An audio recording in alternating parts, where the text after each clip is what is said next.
Twins victorious last night, and the Blue Jays try to get even today at the Metrodome. The skyline of Minneapolis. And the crowd flocking 54,000 plus today to see if the Twins can take a 2-0 lead in this best-of-7 American League Championship Series. And inside, the fans are getting settled. Hopes we have another exciting game as we did last night. It's game 2 between the Toronto Blue Jays and the Minnesota Twins.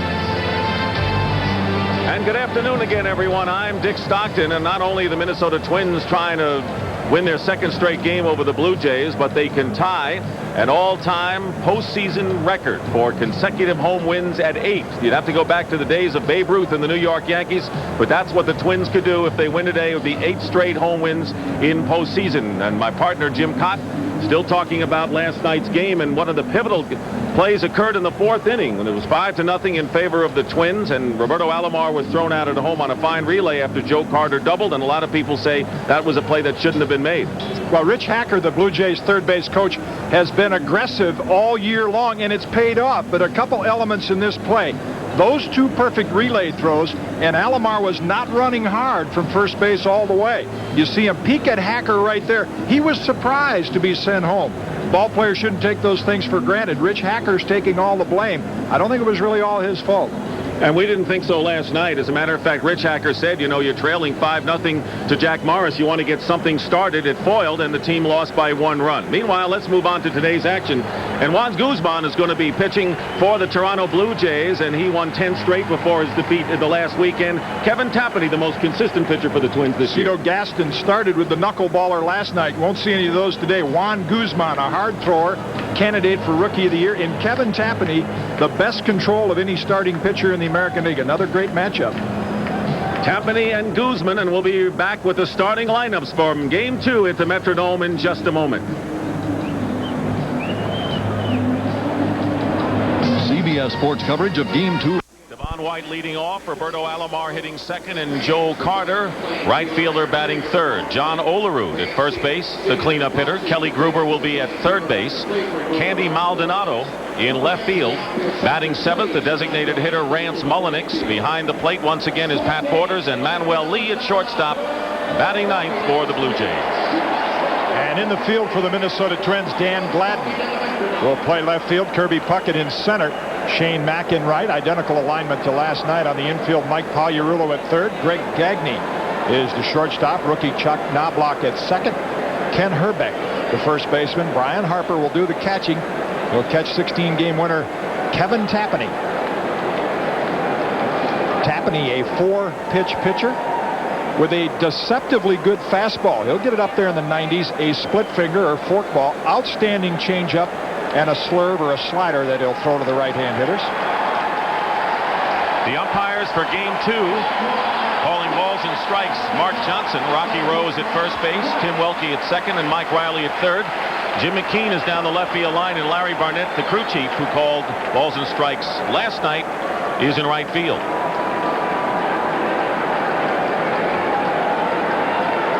Devon White, 1 for 4, scored a run. The top 3 hitters for the Blue Jays in Game 1 were 5 for 12. And the first pitch of Game 2 misses ball 1.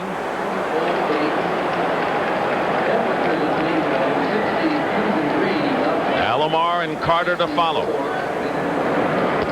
2 balls and no strikes. Tapani got off to a miserable start, was 0-6 in May with an earned run average of over 5 runs a game, and then he turned it around. Lost only 1 game in his next 19 starts, had more batting support in the second half, and finished with a 16-9 record. And a sharply hit ground ball up the middle, and Devon White is on, and you know that means that the Blue Jays can get their running game going immediately. Now, you won't see Toronto's hitters taking many close pitches. Tapani with the best control of any starter in the American League. Devon White knows that, takes the low fastball right back at the bill of his cap. So White with 33 stolen bases in the regular year in 43 attempts. Herbeck is holding him on. The infield is shortened up in the middle, and here's Roberto Alomar, who was 2 for 4 last night. Pitch is outside, ball one. Opponents have stolen 18 bases in 21 attempts against Kevin Tapani. There's Rich Hacker, the third base coach, who said he wasn't going to get gun shy after Alomar was thrown out at the plate. Said he got to go on from here.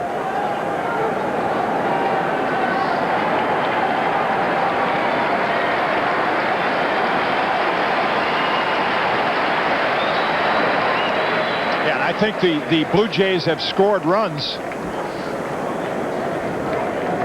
all year long by coaching aggressively and sending Alomar and White. That was a case where Alomar anticipates so much that he thought that Hacker was going to hold him up at third base. Not a good decision. And then as Hacker said in retrospect, he wishes that now he would have held up. As a third base coach, you want to make sure the runner can score with nobody out.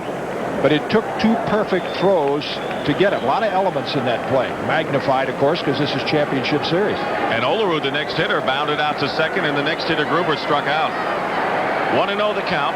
Widening the lead is White. There he goes. He gets a good jump. The pitch is taken for a strike.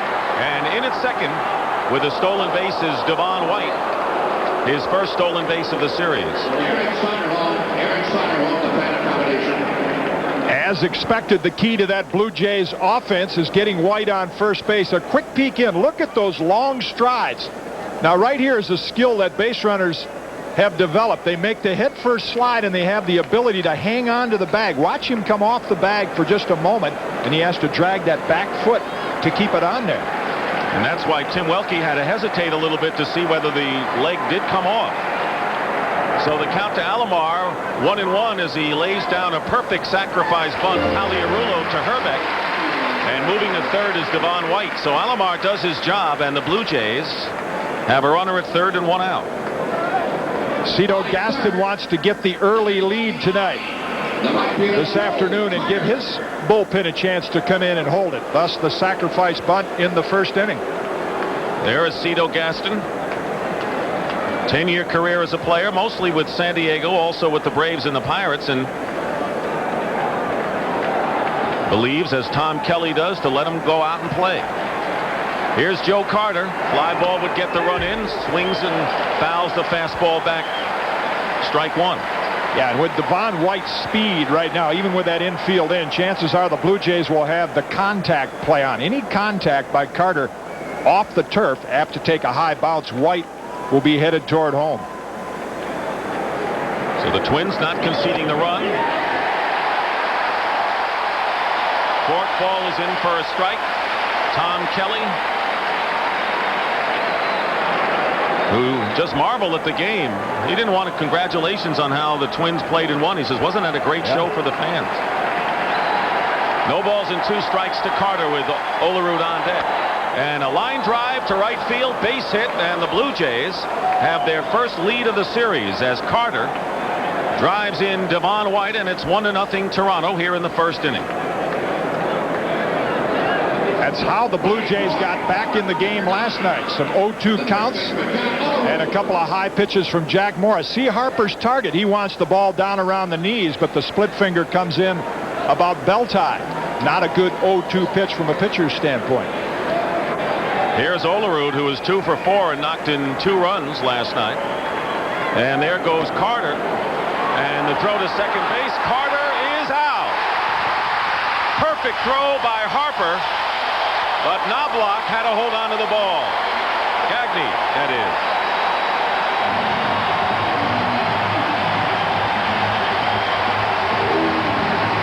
One of the things Brian Harper has been trying to work on, you see at Carter's jump. Mechanics to try to get out from behind the plate, keeping that shoulder closed and make the accurate throw. 1 ball and 1 strike to Olerud. Blue Jays playing aggressively here in the first inning. A stolen base.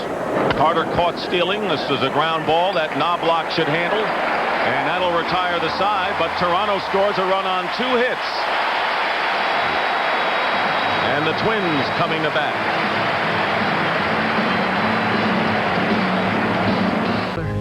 Leading off in left field, Chuck Knobloch at second base. Kirby Puckett, who went hitless, batting third. Kent Herbeck, the cleanup batter. Chili Davis, the designated hitter, followed by Brian Harper, Shane Mack, Mike Pagliarulo at third base, and Greg Gagne, the shortstop. And for the Blue Jays, identical to last night, Candy Maldonado at left, Devon White in center, and Joe Carter in right. Around the infield, Kelly Gruber, Manuel Lee, Roberto Alomar, and John Olerud. At borders behind the plate, catching Juan Guzman, hard-throwing right-hander. Native of Santo Domingo in the Dominican Republic. Rookie of the Year candidate, along with Chuck Knobloch, who will be up second in this inning, and Dan Gladden leading off. Had 2 singles in the first 2 innings and scored a run and made a fine defensive play to cut off a possible extra base hit in left field.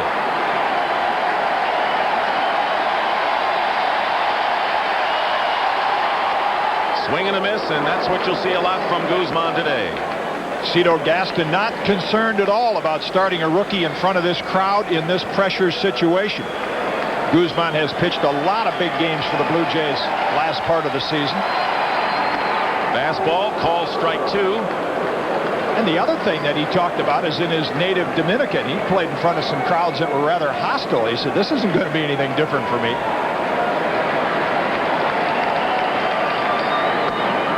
1 ball and 2 strikes. He played in the Dominican World Series, and he said down there fans would throw things. They don't throw things here. They just yell a lot. So he's had that kind of atmosphere in the past. 24-year-old. Led the major league rookies with strikeouts with 123. Misses inside, and the count is 2-2 to Dan Gladden. A lot of American players can relate to that when they go down to play winter baseball in either Venezuela or the Dominican. The crowds can get rather hostile.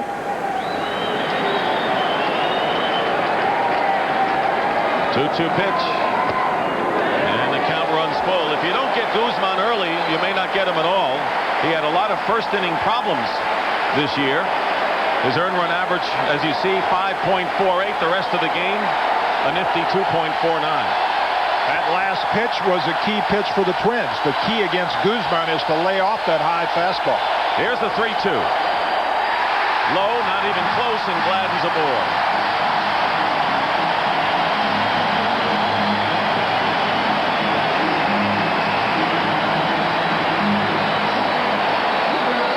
And you may see the Twins hit and run.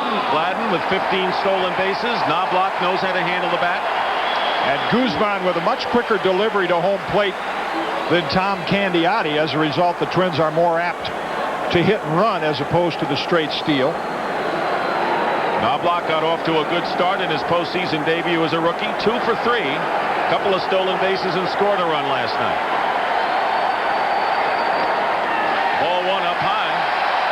Guzman, after getting ahead 2 strikes on Dan Gladden, has had trouble finding the plate. See, and that's the effect of facing a team 3 and 4 times during the course of a year. Guzman has faced the Twins 4 times. And they know from seeing him, even though he's been successful, to beat him, you have to lay off that high fastball. Gladden did a good job in that first at-bat. Guzman has beaten Tapani twice this year. 2-1 this year against the Twins. Borders had a brief chat. 1-0 pitch, runner doesn't go. Call strike. 1 ball, 1 strike to Knobloch with Kirby Puckett waiting to hit. Ron Goddenhire, the third base coach, with the sign to Chuck Knobloch.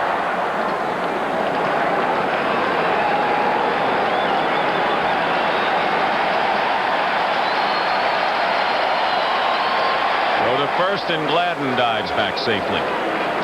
Unusual watching Guzman for a power pitcher, hard thrower. Stiff front leg when he lands on it. He generates most of his power with that strong upper body. Doesn't drive with the legs like a Nolan Ryan or a Tom Seaver.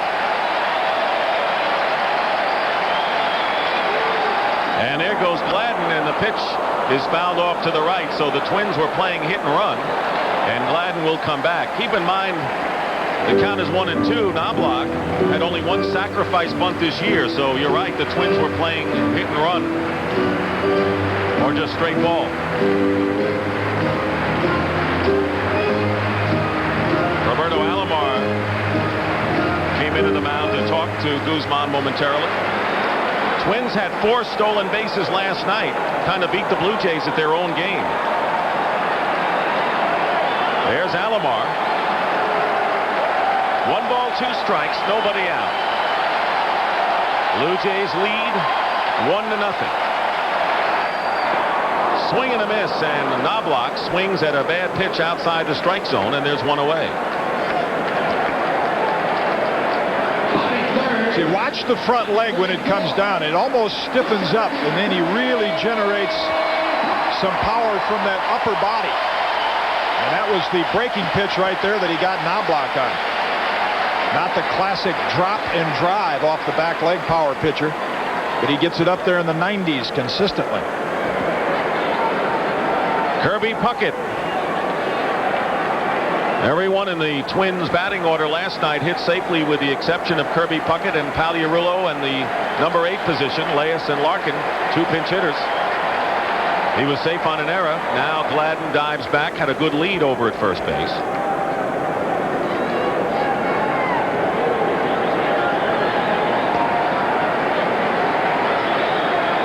Guzman was with the Blue Jays AAA Farm Club in Syracuse as late as June before he came up. See Gladden take his hands off his knees and dangle those arms down there and wiggle the fingers. Those are things that scouts, pitchers, managers will all look at. Because sometimes base runners tip off whether they're going or not. You know, used to say with Ricky Henderson, he would get down and almost like he was playing the piano with his fingers. Once they started wiggling, he was gone.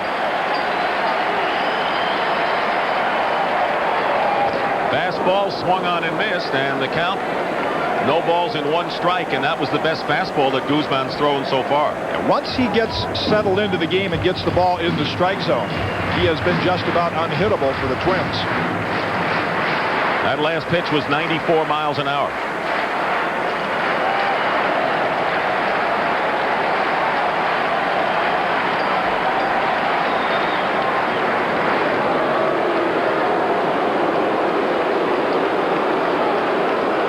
Guzman has thrown over to first 5 times. Borders checking into the dugout.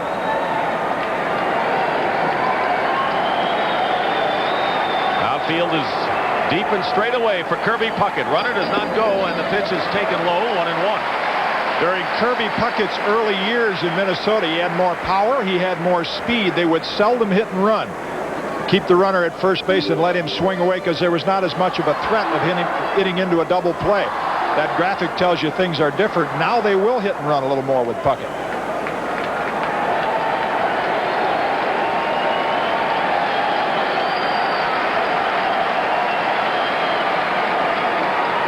And they try it here. Gladden goes. The pitch is taken. And the throw to second. Safe. Tim Welke had signaled out, and then Manuel Lee could not hold on to the ball, and so it will go as a stolen base for Dan Gladden. Well, instead of the head first slide that some base stealers use, Gladden goes in feet first. It pays off for him because right there he kicks the ball out of Manuel Lee's glove.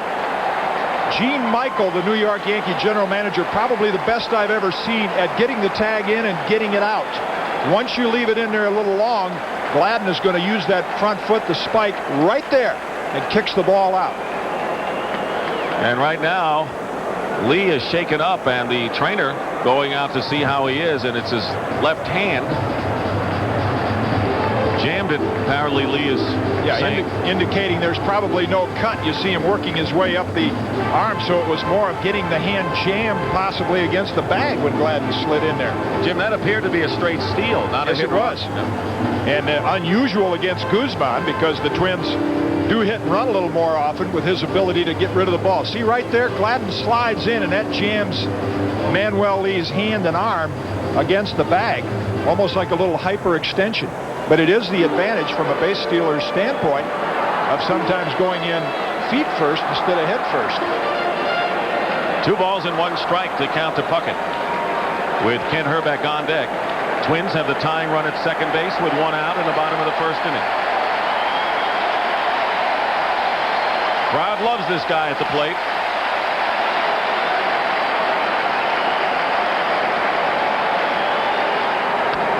Fastball and a good one for Puckett to hit. Fouls back. 2 balls and 2 strikes. Guzman, who struggled in the first inning, facing the very dangerous Kirby Puckett here with 1 out. The Twins with a runner at second base. The Blue Jays scored in the top half of the first inning on an RBI single by Joe Carter. The 2-2 in the dirt, and Borders makes a good stop. Gladden does not advance. Pat Borders saved the runner from going to third, and with 1 out, that could have been critical. And catchers often criticized when base stealers run on them, but they don't get enough credit for plays like that save runs.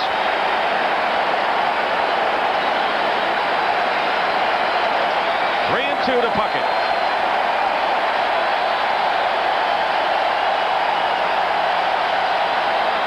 It's in the dirt, ball 4.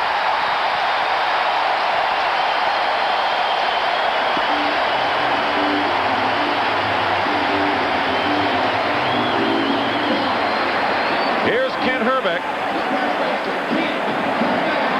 Left-handed power hitter against Juan Guzman, the right-handed flamethrower. The Twins with runners at first and second and 1 out. Herbeck had 1 hit last night. Is kind of an opportunity. Carter playing deep in right field. Guzman's first pitch, fastball. Rising fastball, fouled back, strike 1. Indication Herbeck looking for the fastball, getting it, and fouled it straight back. Good swing. One of those you shake your head, say just missed. And then of course Guzman, when he gets ahead of you with that fastball, has a nasty forkball and a good slider. Gladden is at second, Puckett at first with 1 out.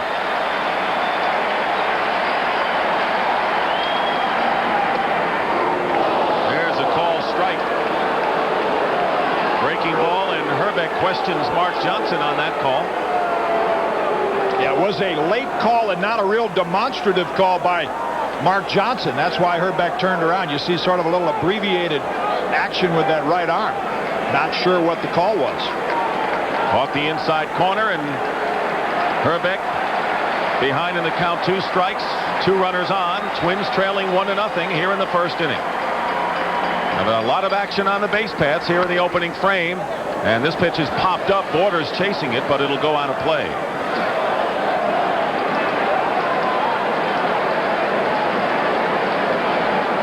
Ever since Herbeck has come up in the early 80s, even though he gets off to slow starts, consistently among the most consistent in baseball, knocking in runs.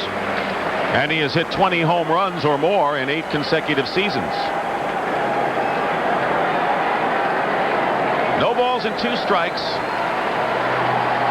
Guzman has sandwiched a couple of walks around a strikeout here in the first inning. Time called, and Borders will go to the mound. Good idea if you're Pat Borders. You got the excitement and pressure of the championship series, a man on second base, and immediately they want to be sure as to what sign they're using. You know, the signs are as basic as counting when you go to school. 1's fastball, 2's a curve, 3's a slider, wiggle for a change. When a guy gets on second base, they'll change up the sequence. Guzman has been kind of a cocky performer. That's his style. Flamboyant. He doesn't seem to be that way, at least in the first inning. Of course, he's got some base runners on base. What is it like for a guy like Guzman, 24-year rookie, to be pitching in this scene? Well, it'll be a test as to whether this has been a bit of a facade. I don't think it is. He has been a very mature young rookie, a nice kind of an arrogance, because playing winter baseball in the Dominican, play against a lot of older players, play baseball the year round. He is much more experienced than a normal 24-year-old. Tough thing about him, he had trouble making All-City in the Dominican. Ramon Martinez, also from that town, the fine right-hander from the Dodgers. Tough competition down there. No balls, 2 strikes, 1 out after a lengthy discourse at the mound, and a ground ball foul off to the right. The Twins are hitting only .139 against Guzman this year. That is his pitch count total here in the first inning with only 1 out. On deck is Chili Davis, the designated hitter. Check swing. And the count is 1-2. And that pitch count is significant today because Cito Gaston got great efforts out of David Wells and Mike Timlin in last night's game. Even though they lost, he needs 7 innings out of Guzman today.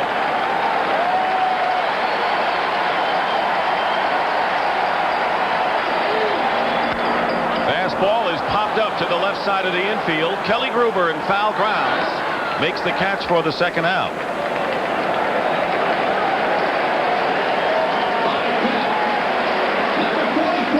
So with 2 down, Chili Davis, who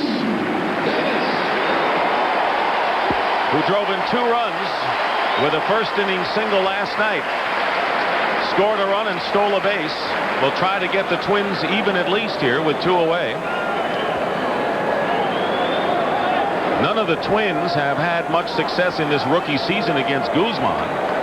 Shane Mack, Mike Pagliarulo, and Kirby Puckett have 2 hits. No one has any more against him. Fouled back on the heater. Strike 1.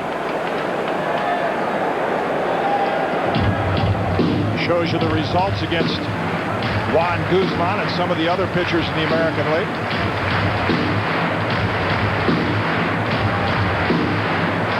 Guzman took the place of Dave Steve in the rotation for the Blue Jays. He had that back injury after winning 18 games and pitching a no-hitter last year. And he went around on the pitch low. So it's no balls and 2 strikes, the count to Davis, who went after a low pitch into the dirt. So Guzman in control now as the crowd silences dramatically. Gladden is on at second and Puckett on at first base with 2 out. Just missed outside, 1-2. Kind of a new change in baseball. Recent years, we always thought of football and basketball as taking the crowd out of the game, but now it's become more and more important in baseball games. At Minnesota and Atlanta, 2 examples of that.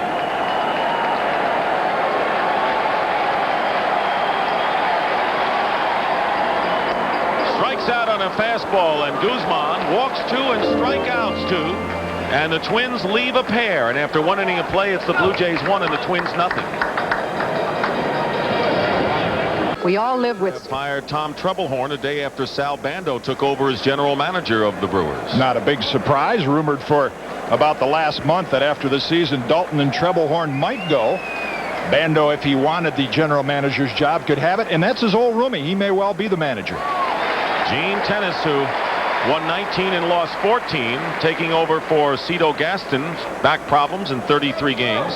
Kelly Gruber, the batter, 0-1 the count to him. He drove in 2 runs last night and stole a base. Swing and a miss on the forkball.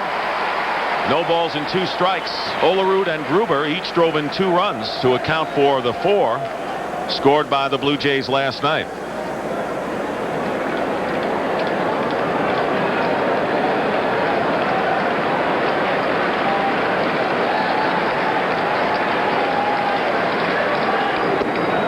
Off the high pitch, 1-2, but it was the last 4 hitters in the Toronto lineup that really came up empty, and Cito Gaston is hoping from some production from those last 4. Here's the 1-2 to Gruber. That goes flying, and he strikes out. First out here in the top of the 2nd inning. Again, you'll see an aggressive approach because of Tapani's control. Nice light grip on the bat. Nothing wrong with that in this kind of a pressure situation. A lot of hitters use that philosophy. Throw the bat head at the ball. Gruber certainly did that, threw the entire bat at it. That'll bring up Candy Maldonado with 1 out in the 2nd inning. Maldonado, Mullenix, Borders, and Lee were a combined 0 for 15 last night against Twins pitching, and Maldonado swings and misses for a strike.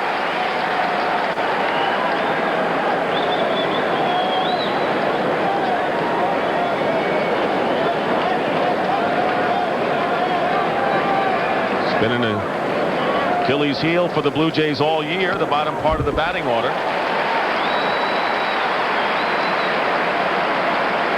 That's Pat Borders, who's one of those last 4 hitters. 0 for 15. Nothing surprising about those numbers or that production. No balls and 2 strikes. Fastball. Fouled at the plate, and it's still 0-2 to Candy Maldonado. As Cito Gaston said, they had enough base runners. It was a little lack of aggressiveness on the bases, and he took some of the heat off third base coach Rich Hacker. That Alomar could have been running harder. In a couple cases, runners could have moved up. Check swing, and he did not go around, says Rocky Rowe, the first base umpire, much to the crowd's dismay. Well, with split finger fastballs, oftentimes the first base umpire. See, that's a strong guy, Maldonado. Last night we saw Manuel Lee, who couldn't hold up. Maldonado with strong hands stopped that bat head right at the home plate area, so it never went through the entire zone. Rance Mullenix, the designated hitter, on deck for the Blue Jays. And he went around that time.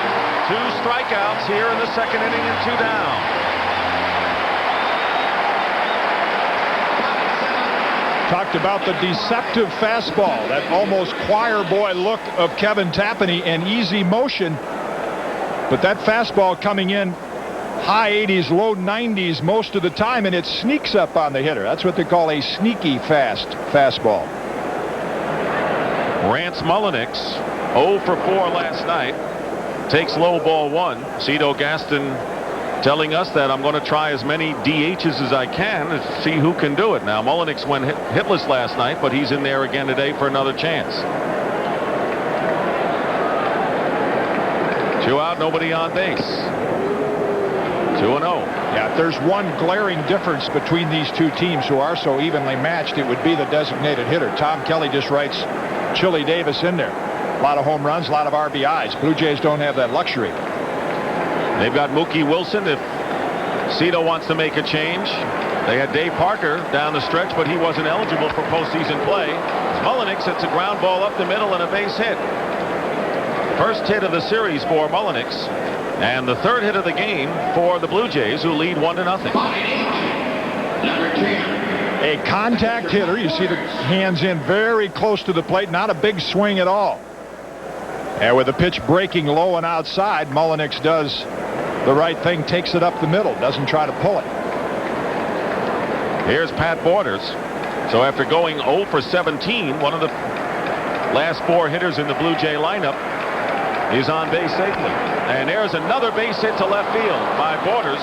Mullenix will stop at second. And Toronto staging a 2-out threat here in the second inning. And already Kevin Tapani has allowed 4 hits. Pitchers are encouraged to pitch inside, but early in the count, inside pitches are much more hittable, and Borders is an example of that. He is very inside conscious, and anything in there on the first or second pitch, he's apt to pull, as he did that one. The number 9 hitter, Manuel Lee.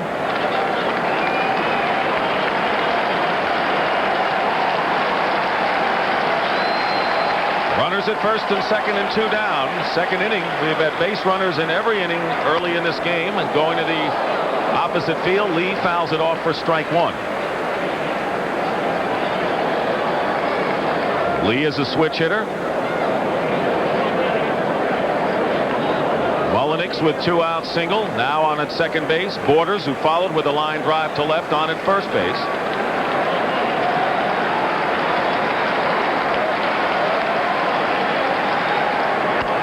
Fastball that Lee fouls off again to the left. 0-2 the count to the Blue Jays shortstop. Toronto trying to draw even in this American League Championship Series at 1 game apiece. They managed to overcome recent history of problems down the stretch and survived in the East. Trying to advance to the World Series. Setting up outside, and that's where the pitch is. A fastball. And the third strikeout as Tapani strikes out the side, and the Blue Jays lead 2. We're in the middle of the second. And great. Stands again today. Leslie?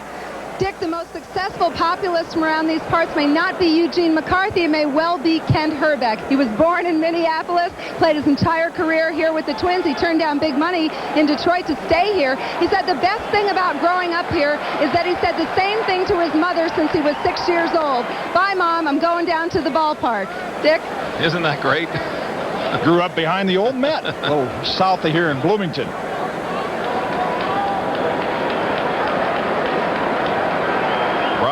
Harper with the count 0-1 takes the ball 1-1. Of course, Herbeck decided to stay home, and that's an interesting point. No longer do you have players who are dying to go to the big market places like New York or Los Angeles. It's a pretty good place to grow up and rear a family, I'd say. And the money is substantial now no matter what market you go to. So where you're happy becomes very much more important than it did years ago. 2-1 the count to Harper with Shane Mack on deck for the Twins. Blue Jays lead 1-0. We're in the bottom of the second inning. Harper hacks away at a fastball, and it's 2-1. He had 2 hits last night, including a double. 2-2 the count. 2 balls, 2 strikes. Remember when Kelly Gruber threw the bat head at the ball and it ended up in the Twins dugout? One thing you like to do as a hitter, especially in pressure situations, hold the bat almost like you have a bird in your hand. Look at Harper just feeling the bat handle. Good inside pitch, mounted to third. Kelly Gruber's throw is high, and Olerud keeps his foot on the bag for the out.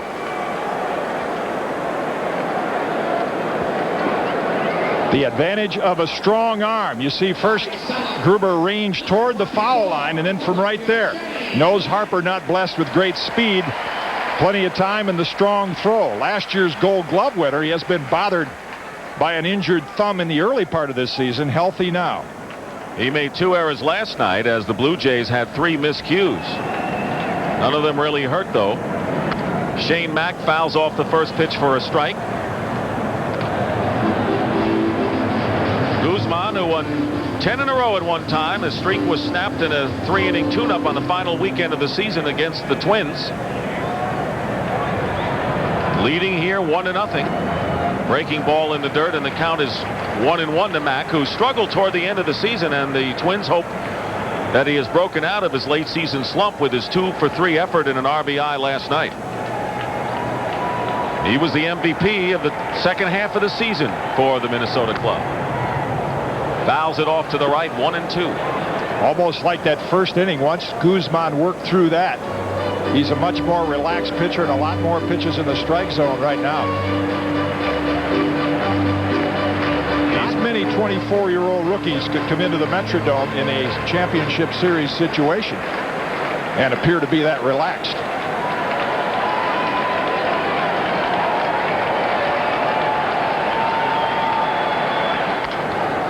Sliced out of play into the crowd, and the ball ricochets off of several seats. Shows you the kind of confidence that Cito Gaston has in Guzman to pitch him on the road in the second game of the series when he has the likes of a Jimmy Key, a Todd Stottlemyre, and of course Candiotti, who pitched last night. This is the second part of his theory. Breaking ball is bounded to third. Gruber had to wait for the hop, guns it over in time, and there was that gun that Gruber has at third to nail Shane Mack for the second out here in the second inning. The advantage of a strong arm. You see him retreating because of the AstroTurf. The ball has a little top spin, but Gruber knows he has a strong enough arm and just gets Mack by a half a step. Again, the high bounding ball. The area in front of home plate at the Metrodome is, even though it's dirt, it's almost like AstroTurf. Very, very hard. 2 down to Mike Pagliarulo here in the second inning.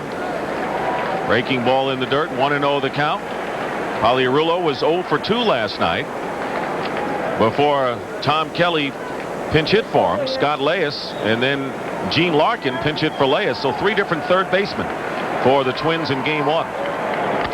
Ground ball, fair, and Olerud nearly trips, makes the play in a 1-2-3 inning.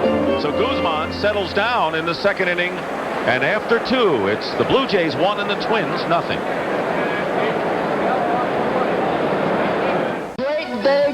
The 1991 American League Championship Series is brought to you by Oldsmobile, the power of intelligent engineering. Delta Airlines, we love to fly, and it shows. And by Michelin, because so much is riding on your tires.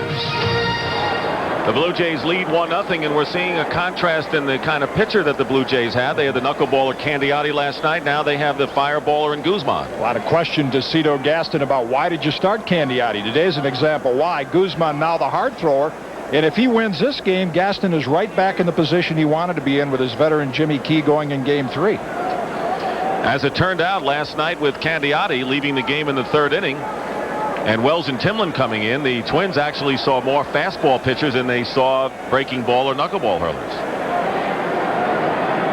Devon White leading off in the third inning, fouls off the first pitch for a strike. He singled and stole a base and scored the only run of the ball game, coming in on Joe Carter's single.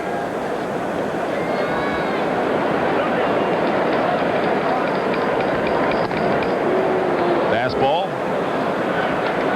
missing, 1-1. Kevin Tapani, 27-year-old native of Des Moines, Iowa. And a drive hit to left field. Gladden coming on over. Tough play for him, and it's a fair ball and bounces into the stands for a ground rule double. Devon White using all of the field, and Gladden gave it a good run, but it was just inside the left field foul line. Well, the great play he made last night, Dan Gladden in left field, turning a double into a single. He covers as much ground as he can, but really an example of Devon White's power to all fields. Here's a left-hand hitter hitting this ball down the left field line fairly deep. You see Gladden had to take a little turn to the right at the last moment. A lot of people in the stands. The heat factor goes up, and oftentimes the ball carries a little better in the Metrodome in these conditions. Roberto Alomar with a runner at second base. Off the fist, a fastball, strike one. Alomar will be looking to advance White over to third with one out if possible. Second most sacrifice bunts in the American League this year. Was hacking away on the first pitch. Let's see if he's bunting now. If he's not bunting, he will definitely try to hit a ground ball to that right side just to advance White. Aliarulo playing in at third base, and he's swinging away on a fastball. So the bunt will be off, and it's 0-2 now to Roberto Alomar. 5 hits already against Kevin Tapani with nobody out here in the third inning.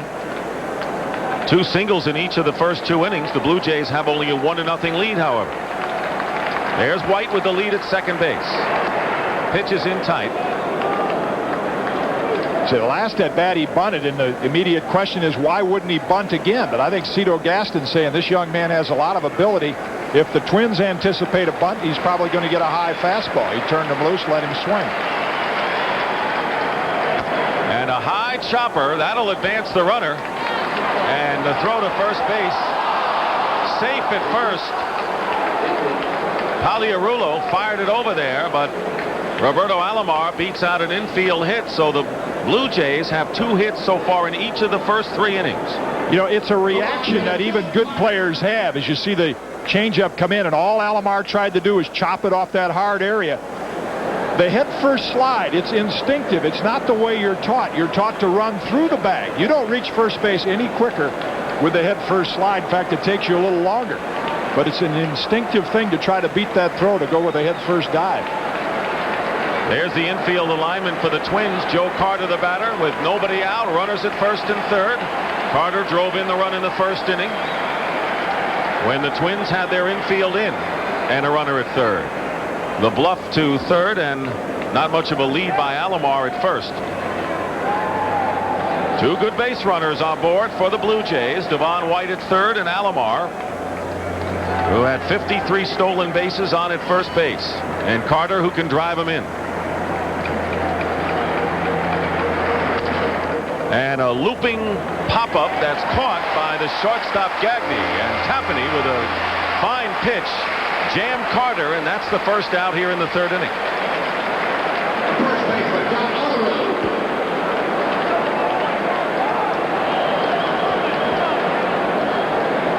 Even in that situation where a lot of hitters would be called on to hit the ball the other way, Carter basically a pull hitter, and Tapani got that fastball right in on the hands.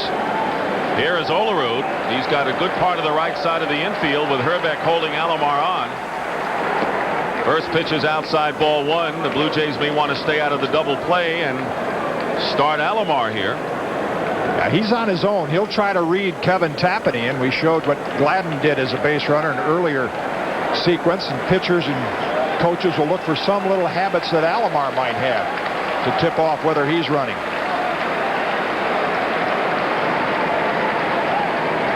the bluff, and Alomar goes back to first. Keep in mind that Brian Harper has had the least success in throwing out base stealers of American League catchers this year.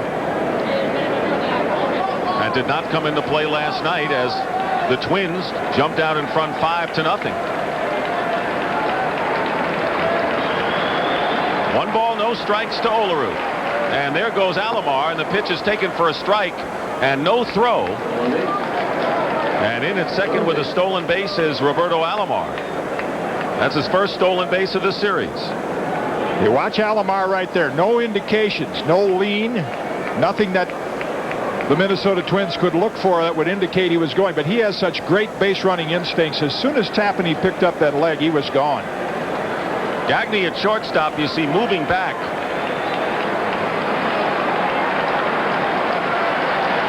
White is at third, Alomar at second. Here's the 1-1 pitch. Fastball in on the corner. And Tapani is ahead of Olerud, 1-2. Olerud hit only .233 during the regular season with runners in scoring position.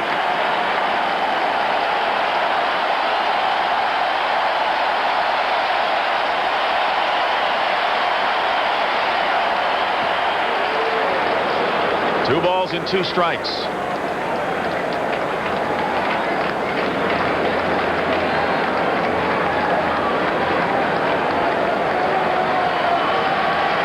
Still 1-0, despite the fact that the Blue Jays have 6 hits. Runners at second and third and 1 out. A big man here for Tapani. Swing and a miss, strike 3. And Olerud becomes the 4th strikeout victim for Kevin Tapani. 2 outs. Now, we mentioned it with Rick Aguilera last night. The reason that right-handers can have more success these days against left-hand hitters is pitches like this. The split finger and the changeup. Look at the rotation on that ball, almost like a screwball. Olerud, trying to protect the plate, has to reach for it. Pitch was set up beautifully with the inside fastball prior to that. Now Tapani has a right-handed dangerous hitter in Kelly Gruber. He got him on strikes the first time. 1-0 the count to Kelly Gruber. Gruber has had good success against Tapani. He's the best hitter against Kevin on the Jays. .313, including a home run. Alomar and White, the runners. And a broken bat looper into right field, a base hit. And rounding third and coming in, and the play at the plate, safe, is Roberto Alomar. White scores in front of him, and the Blue Jays, with 2 out, get 2 more runs, and now lead by a score of 3-0 as Gruber goes to second on the throw. Wow, and that looked like it, for a moment, could be costly to the Blue Jays. Roberto Alomar looked like he injured his knee. Mack playing shallow. Ball hit softly, 2 out. Alomar going all the way. And this throw up the line. See, he gets right around him there with the sort of a head-first hook slide. And watch the knee as he reaches for a home plate and slides past home plate.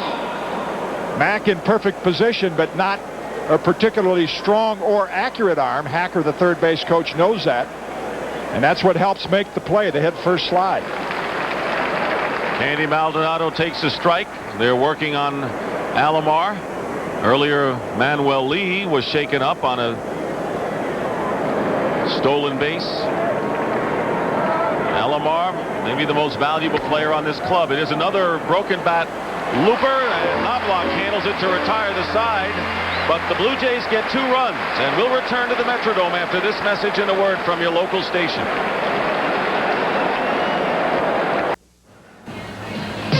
This day in baseball history, Dennis Eckersley of the Oakland A's picked up his 4th save as the A's swept the Boston Red Sox in the 1988 American League Championship Series to establish a Major League playoff mark.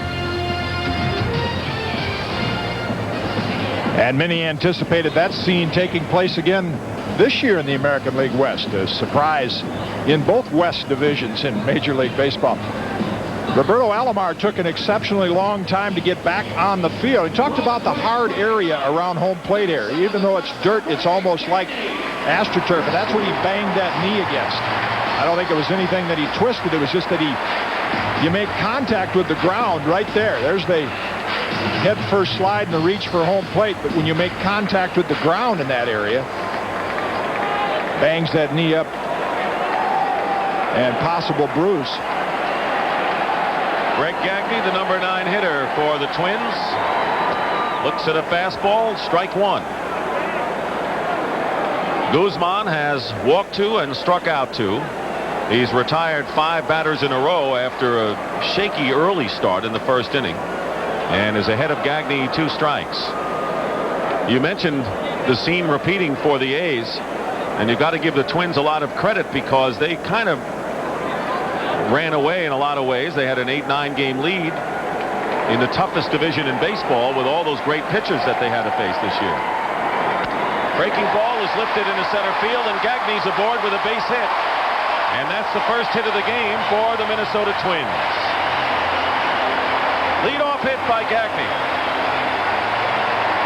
A 2-strike swing. Look at the target and look at the swing. See, just a reach and a flick of the bat to make contact. And again, not a pitcher's pitch on 0-2. Too high and too much of the plate. Borders target much lower than that. 3-0, the Blue Jays lead. And here is Dan Gladden as the Twins send up the top of the order for the second time. Gladden walked his first time up and stole second. Fastball fouled up to the upper deck, strike one.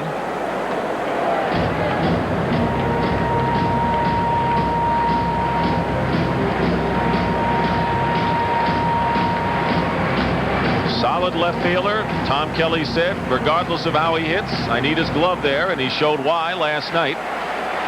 Cutting off an extra base hit. Possibility. 1 ball and 1 strike to Gladden.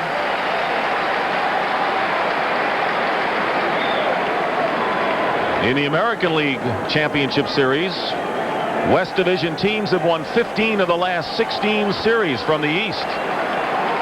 In games, I should say. 15 of the last 16 games.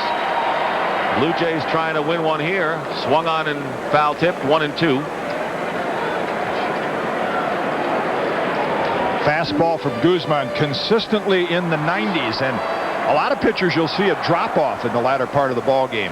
Not with Guzman. He can maintain that speed pretty good right into the 7th and 8th inning. Critical for Gaston today with the short bullpen.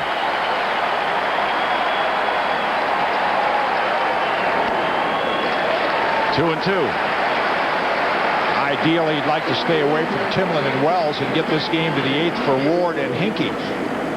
The other 2 pitchers that would be called on, if necessary, would be left-hander McDonald and right-hander Jim Acker.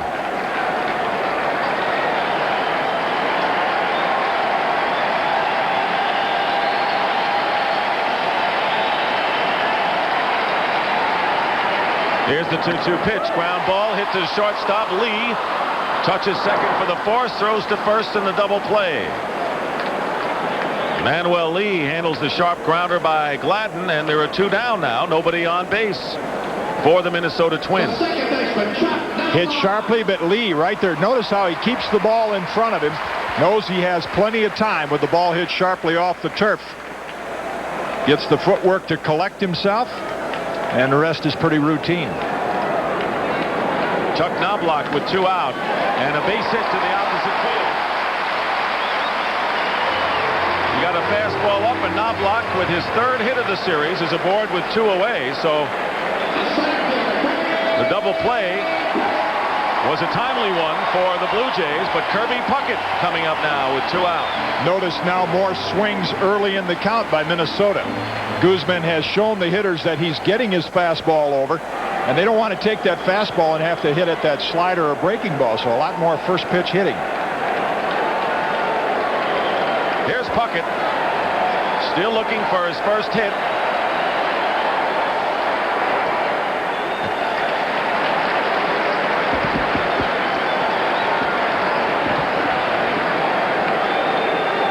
That's Ron Gardenhire, the 3rd base coach.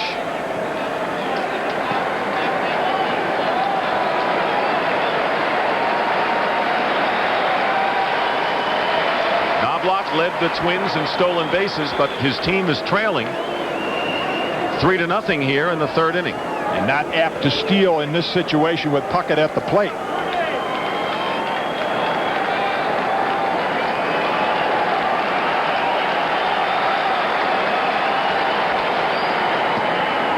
On the inside corner, 1 ball and 1 strike.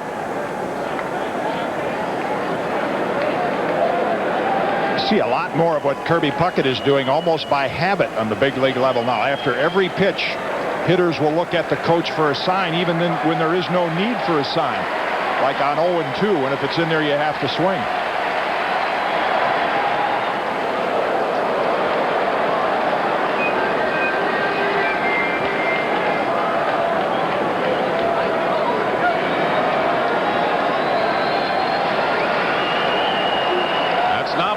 With 2 away.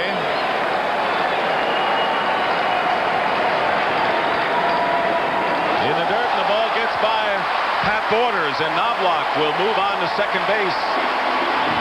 So the Twins get a runner in scoring position. And a rare patient at bat by Puckett. He's a hacker. He does not take many close pitches. The bottom falls out of that one. Border can't get the body over quickly enough. Borders cannot, and Knobloch advances. Wild pitch charged to on Guzman. The count is 2-1 to Kirby Puckett.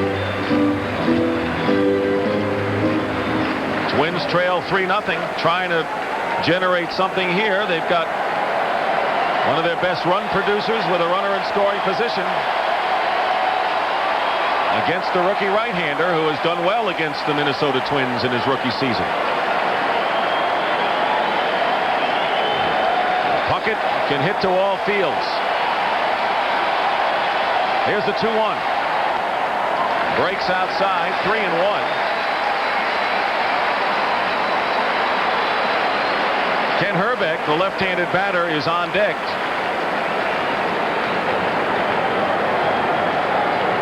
So Guzman would like to retire Puckett, the right-handed hitter here, behind 3-1 in the count.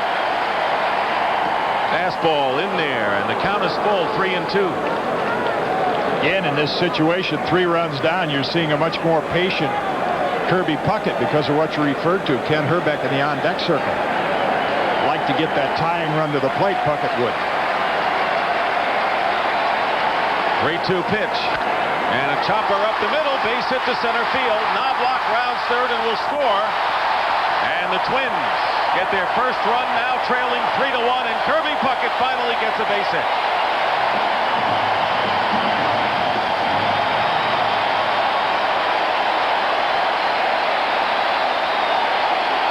And the RBI as well after going 0 for 4 in a walk. Minnesota hits .300 as a team in the Metrodome. Nobody takes advantage of that hard area in turf more so than Puckett. Again, an example of a 2-strike swing, just whacking it off the turf to make contact. And here's Herbeck. The hometown favorite.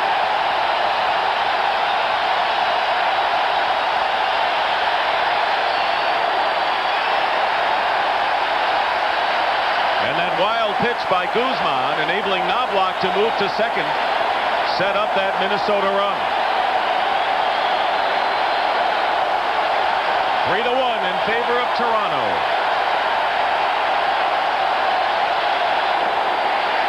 Two and 0. And Borders needs to settle down the rookie pitcher. This might be one trip where it'd be counterproductive because he thinks he's going to settle Guzman down. This will only give the crowd a little more opportunity to get into this situation.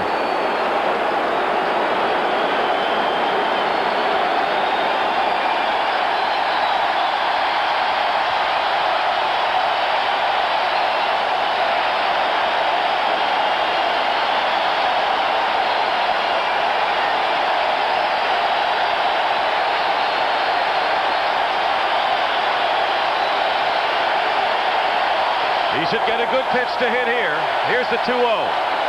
And he fouls it at the plate. 2 balls and a strike to Herbeck. There are 2 outs. The Twins have scored. Gagne led off with a single and was erased on a double play, but Knobloch singled, advanced on a wild pitch, and Kirby Puckett drove in his first run of the series.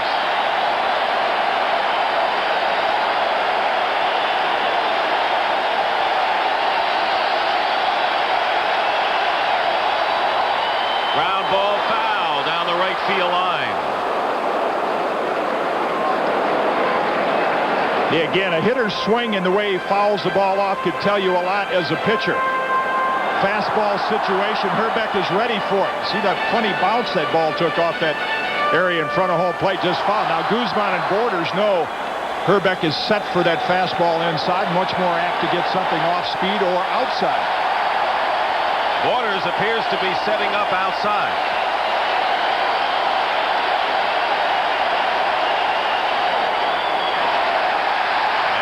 Count now, 3 balls and 2 strikes. Twins looking to move in front 2-0 in this American League Championship Series. Day off tomorrow, and then the scene shifts to the Sky Dome in Toronto.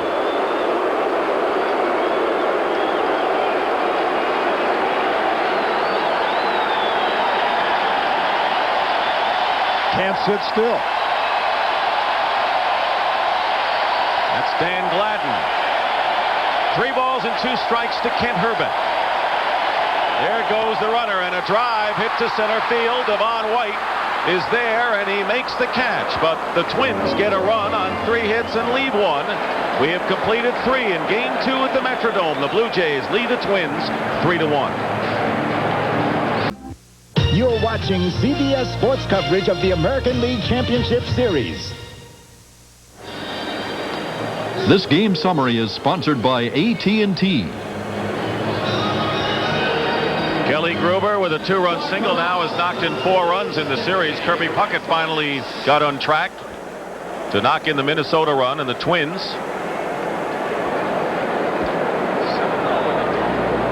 and the score is 3-1. The Twins looking for their 8th straight postseason victory at home. That would tie a major league record set back in the 20s with the New York Yankees. 3-1 the score.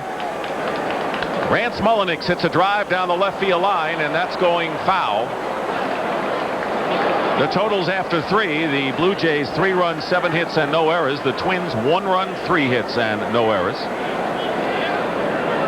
Mullenix singled to center his first trip.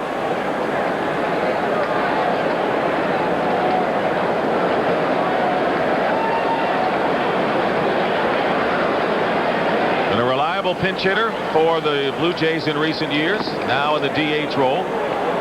He takes the ball 1-1.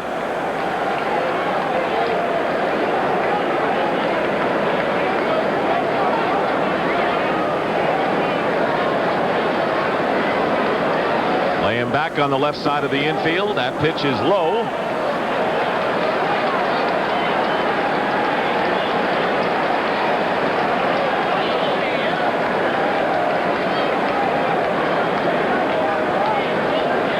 Tapani has already given up 7 hits.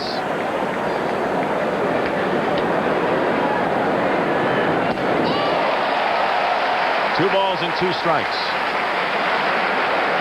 And 7 hits. We talk about the top-loaded Blue Jay lineup, but the one hitter in there that is a much better hitter with men on base, and he's delivered today, Kelly Gruber.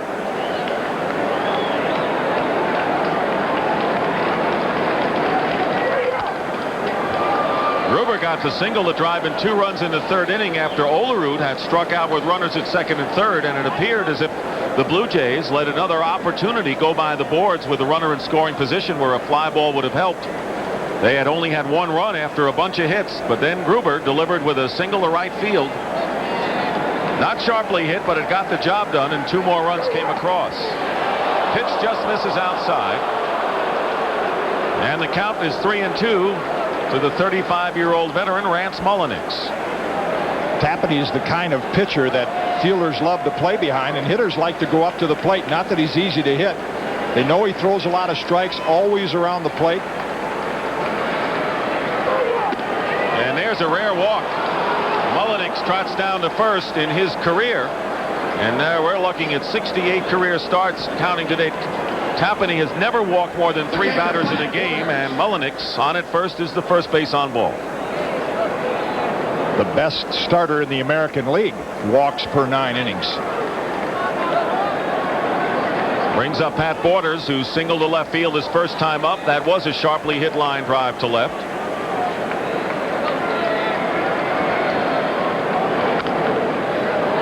Ground ball to third. Paliarulo to second. The throw to first. They get the around the horn double play.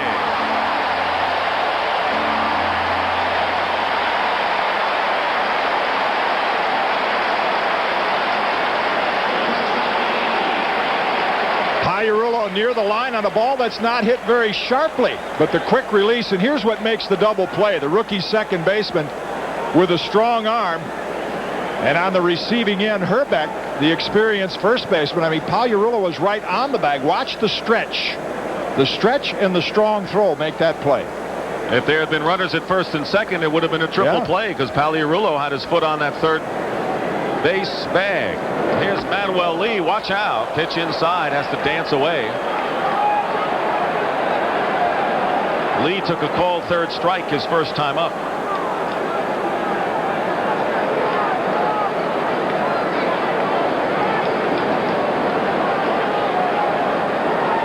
Bases are empty with 2 outs in the Blue Jay 4th inning. 3-1 Toronto leading. Looking to even the series in 1 game apiece. 1-1 now to Lee.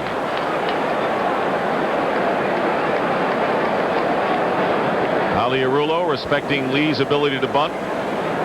Playing in at third base. Ground ball to the right side. Herbeck flips to Tapani, and that'll do it. In the middle of the 4th inning, Blue Jays over the Twins 3-1.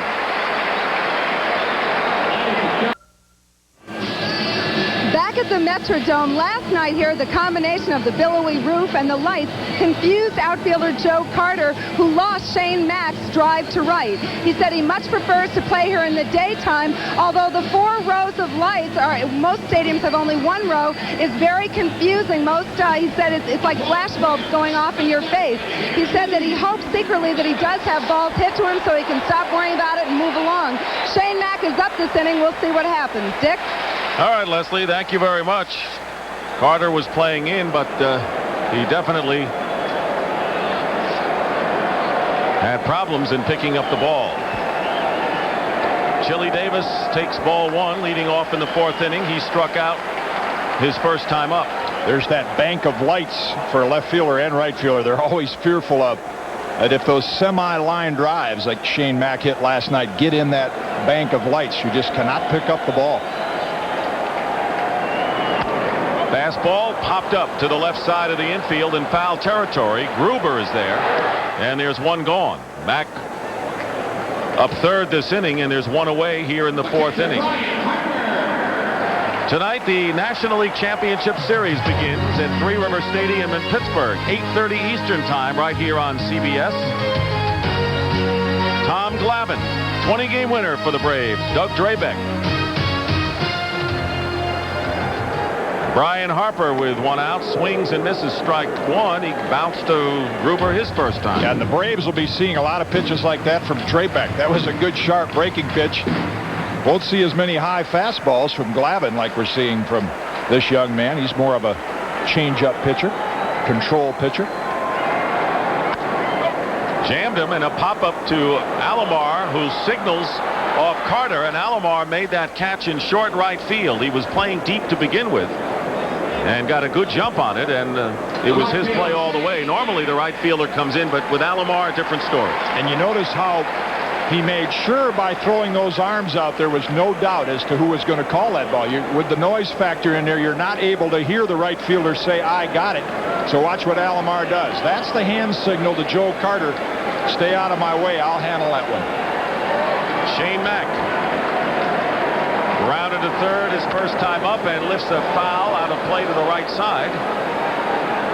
Strike 1. Carter is playing Mack several steps deeper in game 2 than he did when Mack hit the drive over his head last night.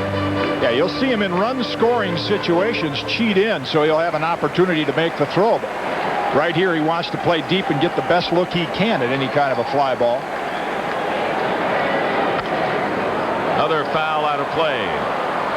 At the conclusion of today's game, Jim Cotton and I, mostly Jim, will select the Chevrolet Most Valuable Player of the game. And Chevrolet will donate $1,000 in the player's behalf to the Special Olympics. 3-1 the score. The Blue Jays lead the Minnesota Twins. 2 outs, nobody on base, and Mac takes low. So tonight, I'll be in front of that television to watch the Braves and the Pirates. Is the postseason story in baseball. 2 teams going from last to first in their respective divisions. Minnesota in the American League and the Braves in the National League. Chopper to shortstop Manuel Lee, and a 1-2-3 inning for Guzman. We've completed 4 here in Minnesota. 3-1 the score, Blue Jays.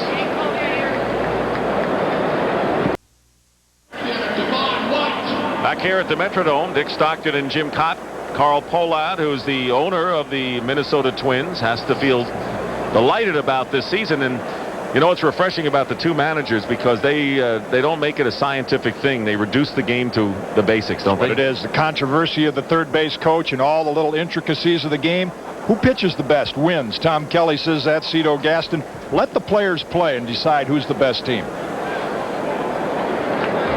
And Guzman has been pitching well. He has wrapped his arm in a towel. And like is out pitched. Looks like a cast. Right. Devon White fouls off the first pitch, leading off the 5th inning for a strike. White is 2 for 2 with a single and a double, has scored a couple of runs, and has a stolen base. So White paying dividends, big dividends so far in this second game for the Blue Jays. Count is 1 ball and 1 strike. See, with the air conditioning in here, you don't wear a jacket, but you do want to keep the draft off that arm. So a lot of pitchers will do that. They just wrap that towel around there to keep it warm. Check swing, and he went around. Mike Riley, the third base umpire. It's like he did swing. Right again. Barrel comes through that hitting area. The old days when we were kids, it was, oh, he didn't break your wrist. Not so anymore. Once the barrel of that bat goes through there, that's a strike.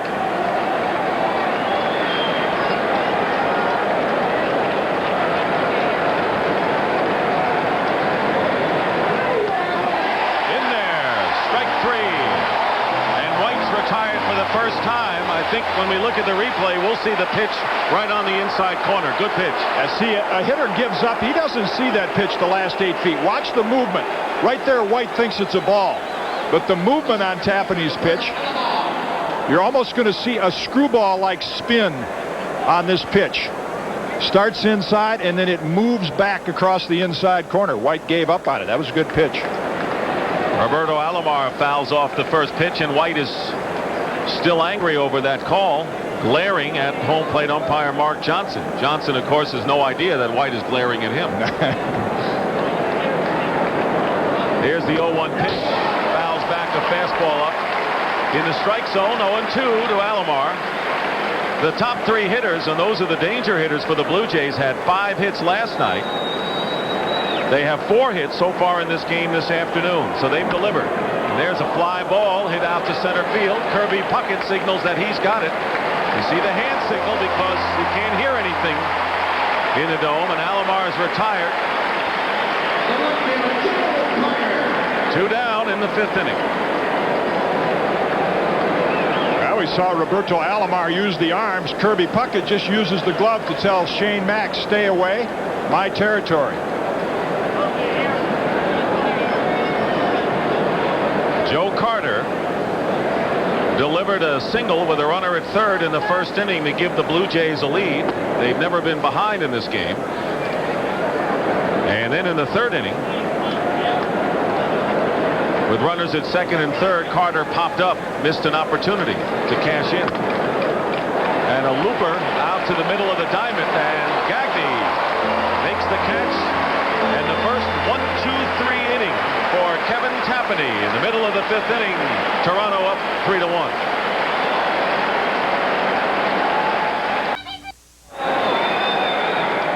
Here are the Metrodome, in addition to the noise and the roof, the players also have to adjust to the plexiglass in left field and this garbage bag in right field. This rippling blue plastic is used to cover up seats used during the Minnesota Viking games. Now, of course, it's playable during a baseball game. They used to call Tom Bernansky the trash man because he excelled at playing at it. Dick, I saw you and Jim Cott out here the other day, and I think it needs work. A little housekeeping, huh? It needs work learning how to play a ball off that curtain, I'll tell you that. Mike Pagliarulo leading off, and the count is 1 ball and 1 strike. That's the plexiglass in left field, and the baggie or garbage bag, or now I guess they call it the curtain. The curtain. Pagliarulo fouls off a fastball, and the count is 1-2. He bounced out to Olerud unassisted his first time up. That's what's interesting about ballparks. You don't see it much anymore.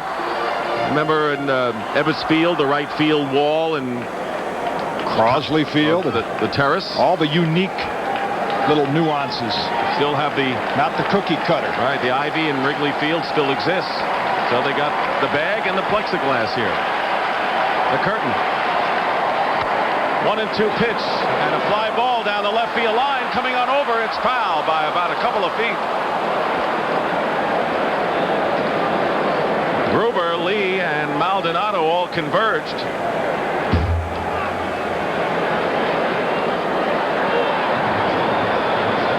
Look at Mike Pagliarulo's elbow. This is a change that he made from his power hitting days. He tucks that elbow in, so he's become more of a contact hitter using the entire field.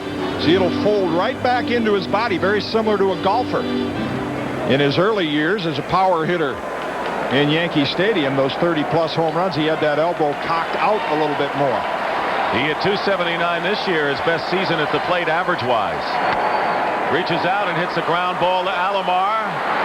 Throw to first in time. He makes it look so easy at second base, does Roberto Alomar. Yeah, that's a deceptive thing about the Blue Jays. Their high error total. They're down near the bottom in the American League, but it's because the gracefulness of an Alomar and a White and an even Manuel Lee at short, they will make occasionally a careless error on a play like that. Well, the New England left side of the Twins infield.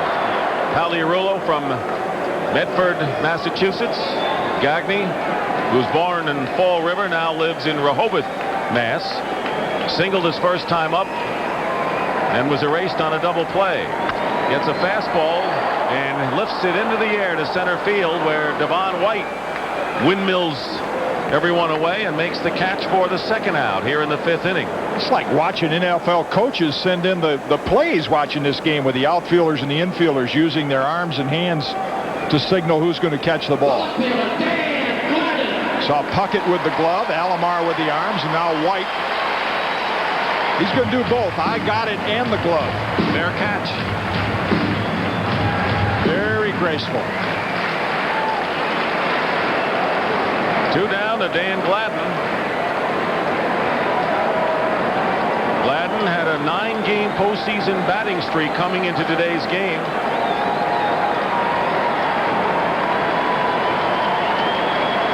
He walked his first time up. He glares out at Guzman and has a few things to say to the Blue Jays pitcher. Gladden accepts that challenge, and Guzman lets it go a little early. You know what's impressive about him? I don't think there was any intent there. That pitch just got away from him a little early. But what's so impressive about Guzman, the quiet upper body. You see the ball coming inside to Gladden to push him off the plate.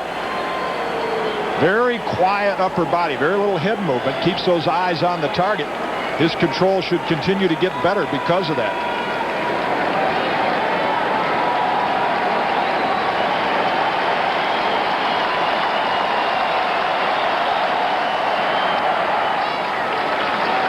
Two balls and no strikes to Gladden. See, here it is right here. Look at the eyes. Very little head bobbing. Shoulder doesn't cock way back. And the eyes are always on the target. Now, that one just missed it, but with a 95-mile-an-hour fastball, that's going to happen occasionally. Pops it up. And out of play. Remind you of Dave Stewart a little bit with that look? Yeah, the death stare.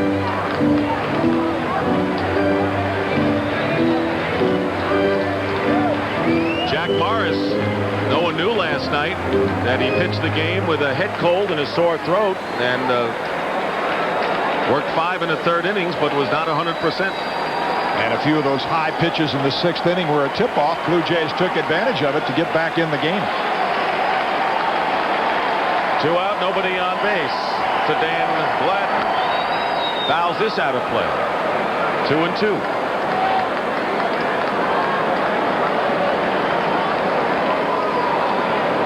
Twins have 3 hits in the game, all singles, all coming in the 3rd inning. A double play helped get the Blue Jays out of trouble, and Kirby Puckett with 2 outs singled home the only run, knocking in Knobloch. Fly ball to right field, and Carter is back on the warning track and makes it in front of the track for out number 3. So Guzman has retired 7 batters in a row. We've completed 5 with Guzman and the Blue Jays leading the Minnesota Twins 3-1. We'll return after this word from your local station. And the series will move to the Skydome in Toronto Friday for Game 3. And we will have a game Sunday if the Blue Jays go on and win this game. And for Game 5, 8:30 Eastern Time Friday. Tonight, Game 1 in Pittsburgh. John Olerud hits a ground ball to Herbeck. Gets it over to Tampany. 1 away here in the 6th inning. Olerud is 0 for 3 this afternoon after knocking in 2 runs last night. Pretty routine play, but it does indicate what sets Kent Herbeck apart. In my opinion, the best fielding first baseman I've ever seen. You see that little flip toss? Right on target every time. The ability to do that and catch foul pops down the right field line make him a cut above the rest. Here's Kelly Gruber, 1 for 2, knocked in 2 runs with a single in the 3rd inning. There's a breaking ball in for a strike, 0-1. That was a timely hit by Gruber because Olerud had struck out with runners at 2nd and 3rd and 1 out. And it looked as if Tampany was about ready to pitch out of trouble with the score at the time only 1-0 Toronto, but then Gruber got the single. He has knocked in 4 runs in the series. He's been the best run producer so far for the Jays. See all of those pitches near the outside part with Gruber's slightly open stance. Quick hands, at bat kind of cocked close to the ear. He is very, very powerful on the inside pitch. Foul ball down the left field line. Again, let's take a look at the National League schedule. First 2 games at Three River Stadium tonight and tomorrow night before they move to Atlanta Saturday. And all of the postseason games are on CBS.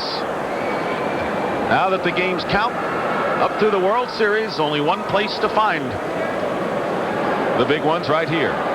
And the series here primarily right-handed pitching. We'll see Jimmy Key on Friday night, but that series is going to be determined by some outstanding left-handed pitching. The Braves have 3. The Pirates have a pair in John Smiley and Zane Smith to go along with Drayback. Another series, it'll probably be whoever pitches the best will win. Pitch is low.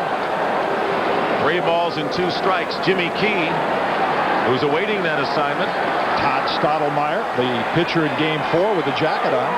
Foul back. And while a lot of people question Cito Gaston's decision to start Candiotti in this series, if he does have the good fortune to be 1-1 going into Game 3, he has Key in Game 3. Stottlemyre, who's done well against the Twins in 4 and then comes back with Candiotti, has his pitching pretty well in order. That's how the emotions rise and fall in these series. Ground ball, base hit, sharply hit to center field. So Kelly Gruber is 2 for 3 today and continues his fine hitting in this series in the first 2 games. Yeah, he earned that hit because of the ability to handle the inside pitch. Gagne swung way over in the hole to pull, and that ball was hit almost through the ordinary shortstop position and becomes a base hit. That's hit number 8 for Toronto, and here's Candy Maldonado, who is 0 for 2.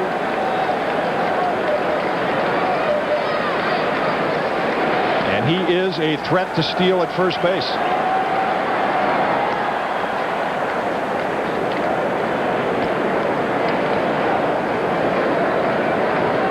Watch the characteristics of Kelly Gruber when he takes that lead. The hands will fall down, the fingers start to wiggle.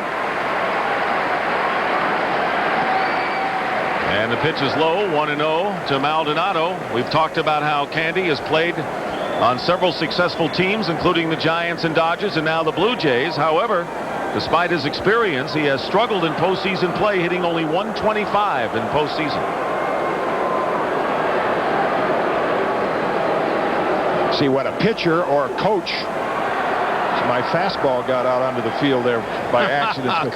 A pitcher or a coach from the bench will look at those characteristics in Gruber's case, and if any kind of a movement by the hands or arms indicate that that's when he's going to steal, then you're apt to see Tom Kelly put on the pitch out sign. There was a sign there. 1-0 the count to Maldonado.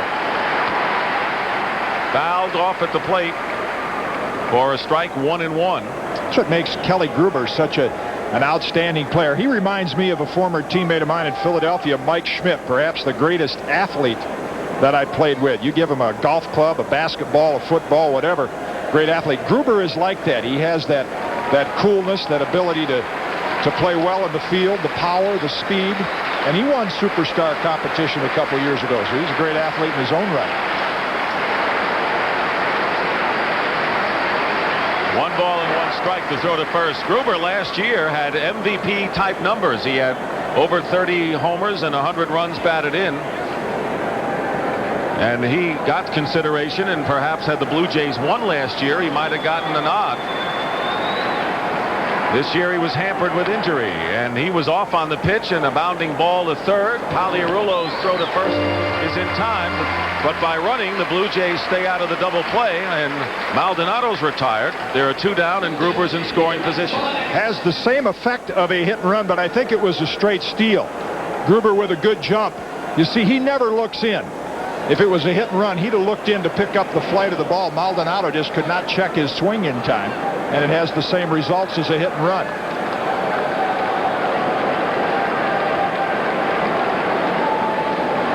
Here's Rance Mullenix. After going hitless last night as the designated hitter for the Blue Jays, he's been aboard twice today with a single and a walk. Grounds it right on the big hop to Herbeck, who will make the play to retire the side. There was a hit and a runner left in scoring position. We're in the middle of the 6th inning. The Blue Jays over the Twins still 3-1. Back at the Metrodome, where the Blue Jays still lead 3-1. One of the questions coming into this series for the Twins was middle relief, but last night Carl Willis came through, and today Dick Such, the pitching coach, told me he wouldn't hesitate to use Willis again. He'd also use Rick Aguilera if he needed him. It was a sweet story for Willis. He's kicked around the minors most of the last 8 years, and Dick Such said, you know what, he's living proof that nice guys don't always finish last. Dick? All right, Leslie, that was Leo DeRocha's line, wasn't it? The late Leo DeRocha passed away. Chuck Knobloch leading off in the 6th. Guzman has a 2-run lead, 3-1. Fastball in for the strike. 1-1 to Knobloch, who is 1 for 2 with a single. He has scored the Twins' run, and it happened after a wild pitch put him in scoring position back in the 3rd inning. Guzman has retired 7 Twins in a row. 2-1 now to Knobloch. Yeah, and if I'm Cito Gaston, the Toronto manager, Guzman questioning Mark Johnson's call on that pitch, I look at this as a critical inning. You get through the heart of the Minnesota order, and 6 innings complete, you can begin to think of Ward and Hinkie. So this is a pivotal inning.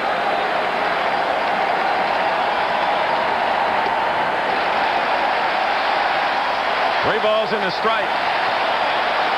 Well, the bat boy is hungry, so he's nibbling on something. Hey, I hope it's not the same kitchen that Cito got his food from the other night. He was laid up for a day with food poisoning. We'll have to watch that chair. Ball 4, and Knobloch draws a walk. Nobody warming up. Gaston coming out to settle down Guzman, with the heavy hitters coming up for the Twins. That was the 3rd walk given up by Guzman. And that's exactly what it is. You could see Gaston noticed Guzman's reaction to the ball 4 call. And he doesn't want his young pitcher getting caught up in what's the umpire going to call. Concentrate on what you have to do to get the hitters out.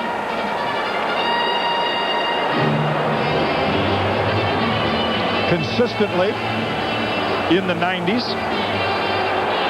and tops out at 96.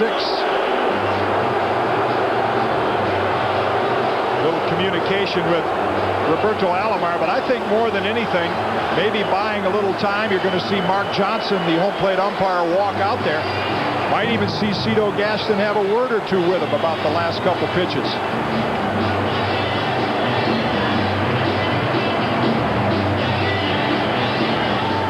Well, he got his 2 cents in on his way back to the dugout. So Guzman. Not a new trick in baseball. The manager will walk out there, wait long enough for the home plate umpire to come out and then say, hey, I got to have those close pitches. Here's Puckett. He represents the tying run at the plate here in the 6th inning. He drove in the only Minnesota run, has also walked today.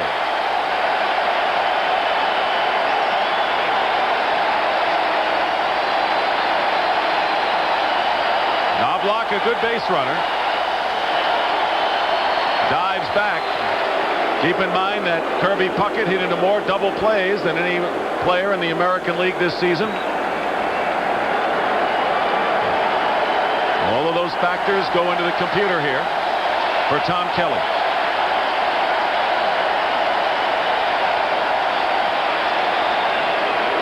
Obviously, the Blue Jays anticipate a running situation. I would think that Tom Kelly would keep Chuck Knobloch set for a pitch or two. Guzman just walked a hitter. Much more apt to get a fastball early in the count. Ken Herbeck is on deck.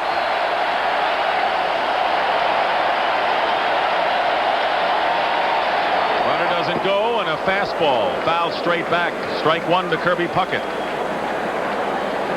3 hits for the Minnesota Twins. As Ron Gardenhire checks with Tom Kelly.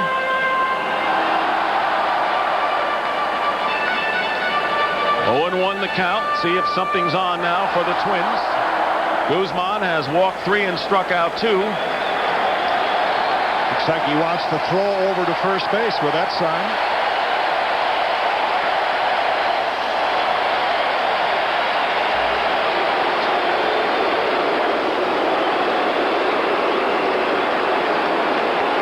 A lot of teams use the pinky finger. Obviously, Toronto using flipping the thumb. Pat Border's sign to signal to Guzman.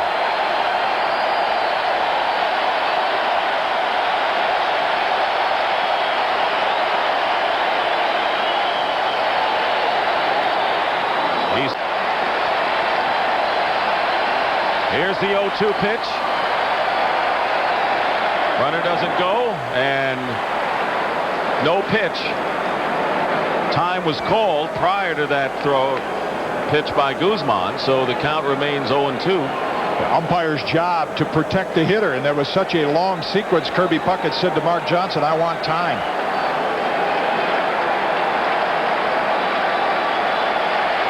3-1 the score. The Blue Jays lead. Tying run at the plate, and Kirby Puckett, nobody out.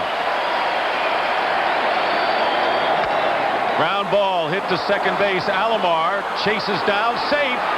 Out at first, and safe at second base is Knobloch. As Alomar first missed the tag on Knobloch, got Puckett at first, and then Knobloch beat the throw to second base. So it is just a put out. Alomar to Olerud for the first out. 2 intelligent second basemen playing in this game. Last night, Alomar turned a double play doing that.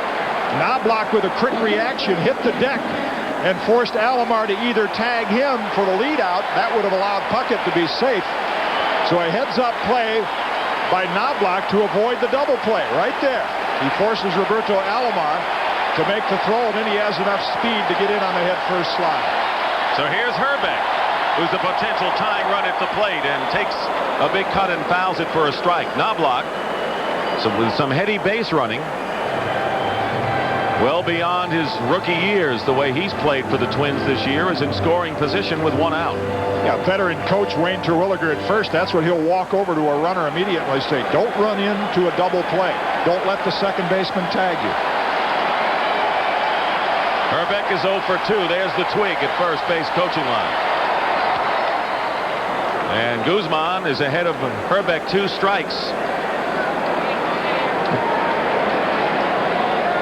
Quickly talk as you see Kirby Puckett on the bench about that stopwatch that Tom Kelly had on. Many might wonder why he has that. He times the pitcher from home to first. It's called movement to mitt. As soon as Guzman makes a move to the time it hits Border's mitt, and if he gets a reading in, say, the high 1s on that, he feels safe in sending his runner to second base. Guzman was ahead of Puckett, 2 strikes. 0-2 to Herbeck now.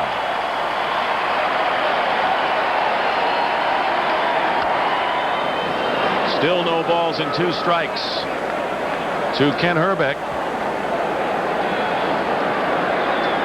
Very good contact hitter, struck out only 48 times this season and has the ability to pull the ball to the curtain and above, but also can go to the opposite field when he has to. And in these situations, Minnesota Twins make more contact than any team in baseball.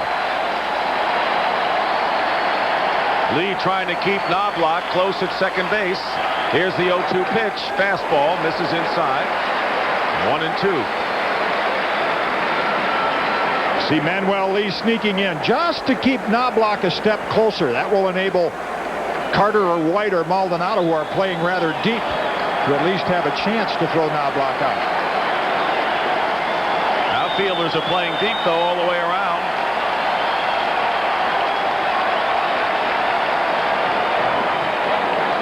And they appeal. He went around. No. Third base umpire Mike Riley said Herbeck checked his swing, so the count is 2-2. Well, one of the toughest calls an umpire has to make because of the split finger fastball and the sliders down and in. You see so many check swings, and Mike Riley from about 110 feet away has to determine whether the bat went through the hitting area.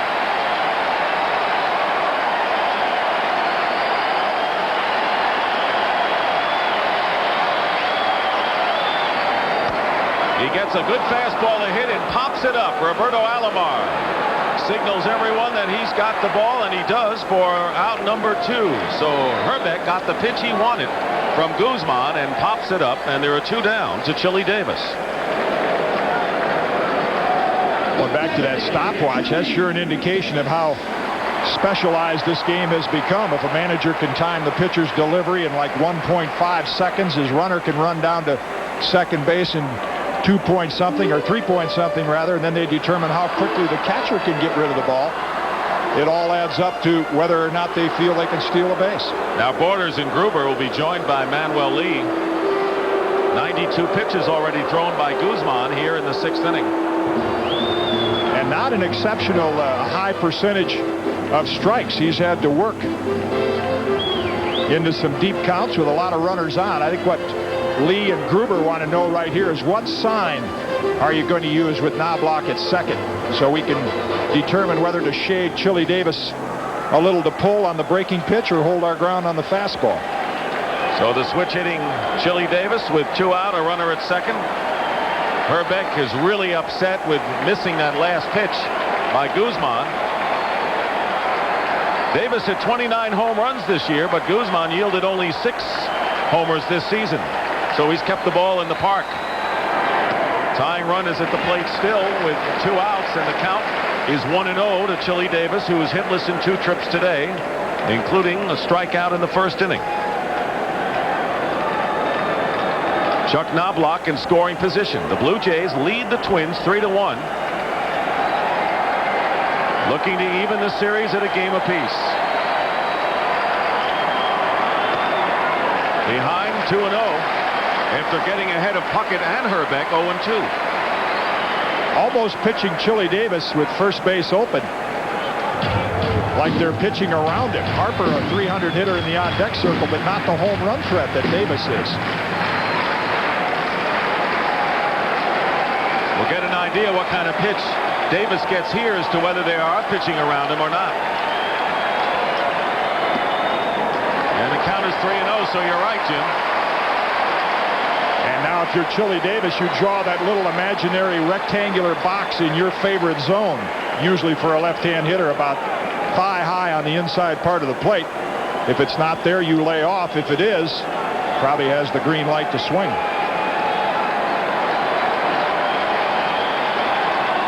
They weren't taking any chances.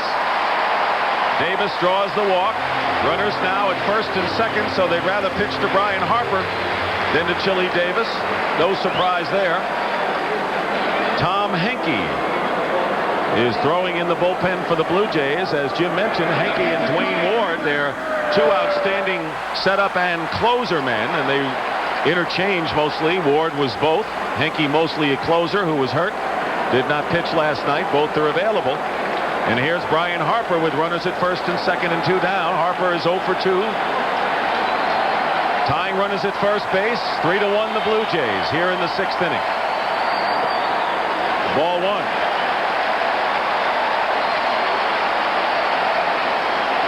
Again, the advantage of the speed of Devon White. You see where Joe Carter is playing there. He's cheating in a step or two with Harper at the plate. That will allow him on a single to have a chance to throw Chuck Knobloch out at home.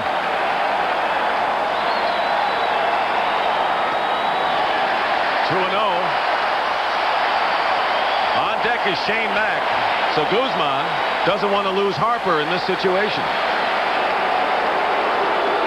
Always seems, as Henke continues to warm up, it always seems as a pitcher, after you've walked a hitter intentionally, then psychologically you feel more pressure to throw the ball in the strike zone. Sometimes you try too hard to do it. That's what Guzman's doing right now. Looking at Henke warm up. Last night, Cito Gaston said he could use Henke either as a setup man or a closer, and judging by the fact that he's warming up now, Dwayne Ward would be the closer in this game. Yeah, it would force him to use Ward for longer than he'd hoped for, as he'd like to see Guzman get through 7. 2 balls and no strikes. 3-0 now to Brian Harper, and Guzman is 1 pitch away from loading the bases to Shane Mack. He has thrown 7 straight balls.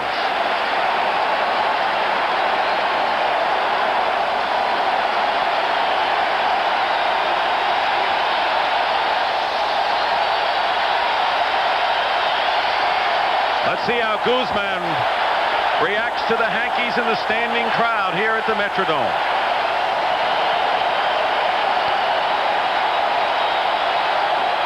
Three and 1. He's reacted rather well since being called up early part of the season. Great poise for a rookie.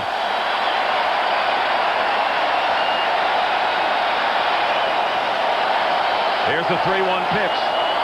Foul back, and the count is full, 3-2, and you've got to give a lot of credit to Guzman, who won 10 and lost only 3.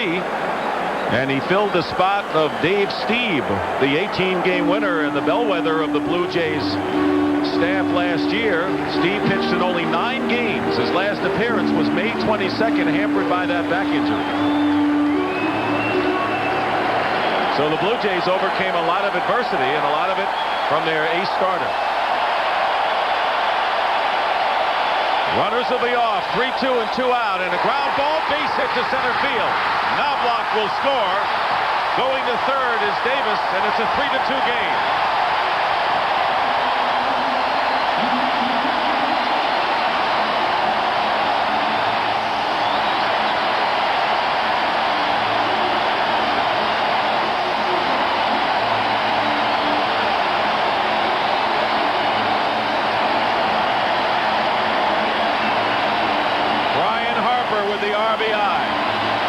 The 2-strike swing. The best hitter on the Twins team in the Metrodome. Almost 350. Makes contact, takes advantage of the turf.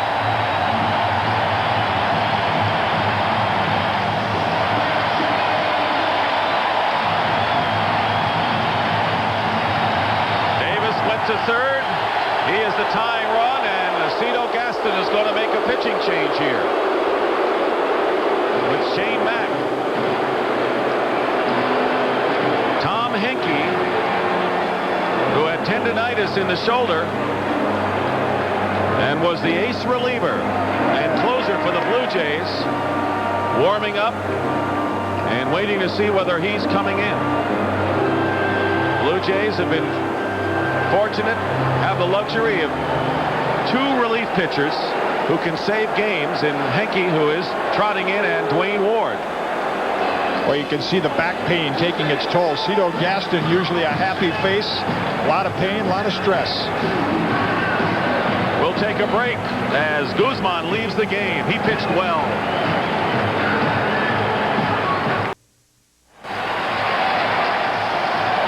It's 3-2, and Tom Henke in relief of Juan Guzman made just 2 appearances after September 17th with tendonitis in his right shoulder. Chili Davis, the tying run, is at third base.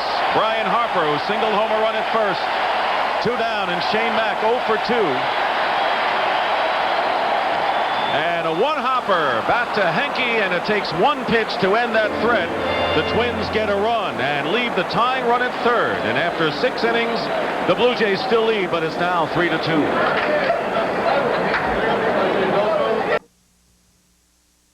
CBS Sports coverage of Game 2 of the 1991 American League Championship Series is brought to you by Toyota and the all-new totally redesigned Camry. Toyota, I love what you do for me. The people at Nike who encourage you to just do it. And by Wendy's old-fashioned hamburgers, the best hamburgers and a whole lot more.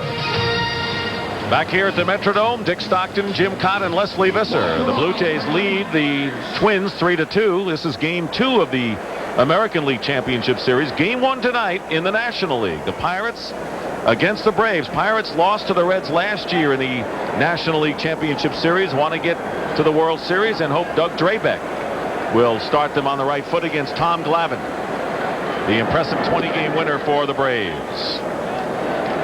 Pat Borders takes ball 1 from Kevin Tapani. He is 1 for 2 with a single today. Twins have bullpen activity. Tapani all the way thus far. Borders fouls it off to the right. Again, you see any pitch on the inside half of the plate to Borders, his eyes light up and he has an aggressive swing. Steve Bedrosian warming up. He's had a circulatory problem with his right hand. Getting some feeling, trying to get the feeling back in those fingertips. It went numb for about a week. Call strike 2 to Pat Borders.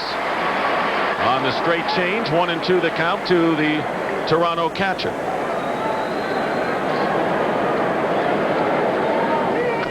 Breaking ball, Paliarulo cuts in front of Gagne, and his throw is in time. 1 away here in the 7th inning for the Blue Jays.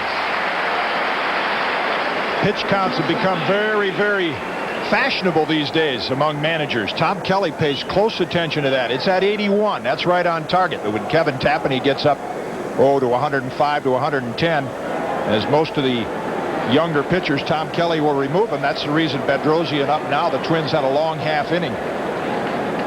Manuel Lee takes ball 1. Tapani was nicked for 7 hits in the first 3 innings, has only given up 1 hit since then, a single to Kelly Gruber.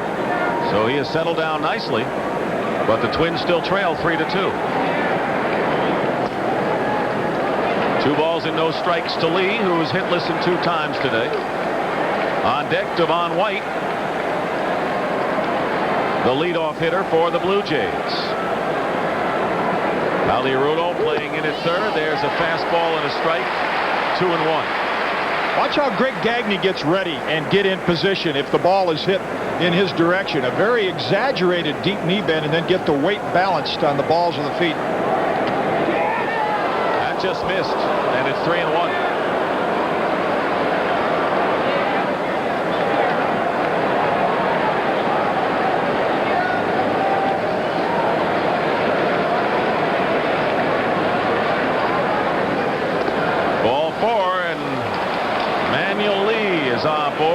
The second walk given up by Tapani, and it will bring up the top of the order in Devon White. So let's see if the Blue Jays, leading by a run, play hit and run here to try to get an insurance run home here in the 7th inning. And that's the reason Steve Bedrosian was up to start this inning, because Kevin Tapani sat on the bench for about a half an hour in the bottom of the 6th. He has excellent control. When he walks a hitter like Manuel Lee, Tom Kelly knows something's wrong. 3's his limit, isn't it, in the bases on balls department. White is 2 for 3 with a single. And ball 1, Paliarulo playing in at third base. As he said to us, feel like a hockey goalie where he played hockey in Massachusetts. Now Tom Kelly, the Twins manager, coming out to the mound. Bedrosian would be ready. And when Tom Kelly takes that slow walk, that's usually an indication he's ready to make a pitching change.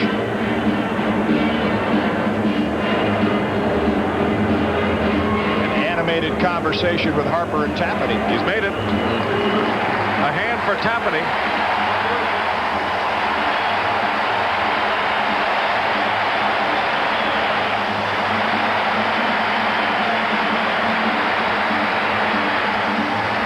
Steve Bedrosian coming on. We'll be back to the Metrodome after these messages.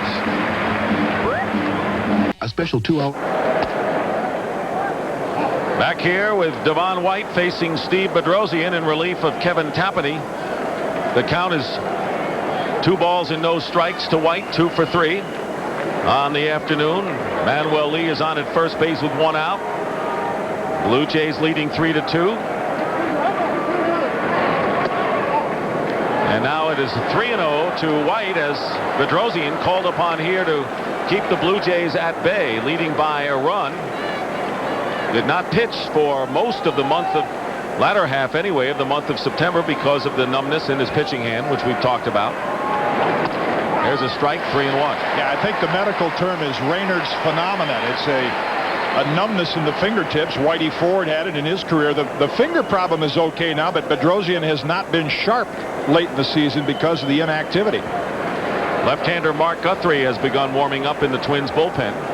3 balls and a strike with 1 out. Change up and the ball gets away from Harper, but there's no, it's ball 4, so Lee will advance. And White trots down to first base, so the Blue Jays have something going here with 1 out, runners at first and second, and Roberto Alomar coming up. Look at the difference between the first 5 and the last 4 in the Blue Jay lineup in this series. First 5 over 400, and primarily the top 3, the whack attack, White, Alomar, Carter. They do most of the damage in this lineup. Alomar, 1 for 2 with a single, has scored a run and stolen a base today. Got a pitch in on his fist and fouls it off, strike 1. Alomar, a switch hitter. Hit .295 on the season. There's Guthrie. Getting ready for John Olerud, or in a situation where they would bring him in because of his outstanding pickoff move in the base running situation. He's got the best of any of the Twins pitchers. Here's the 0-1 pitch. 1-1 to Alomar.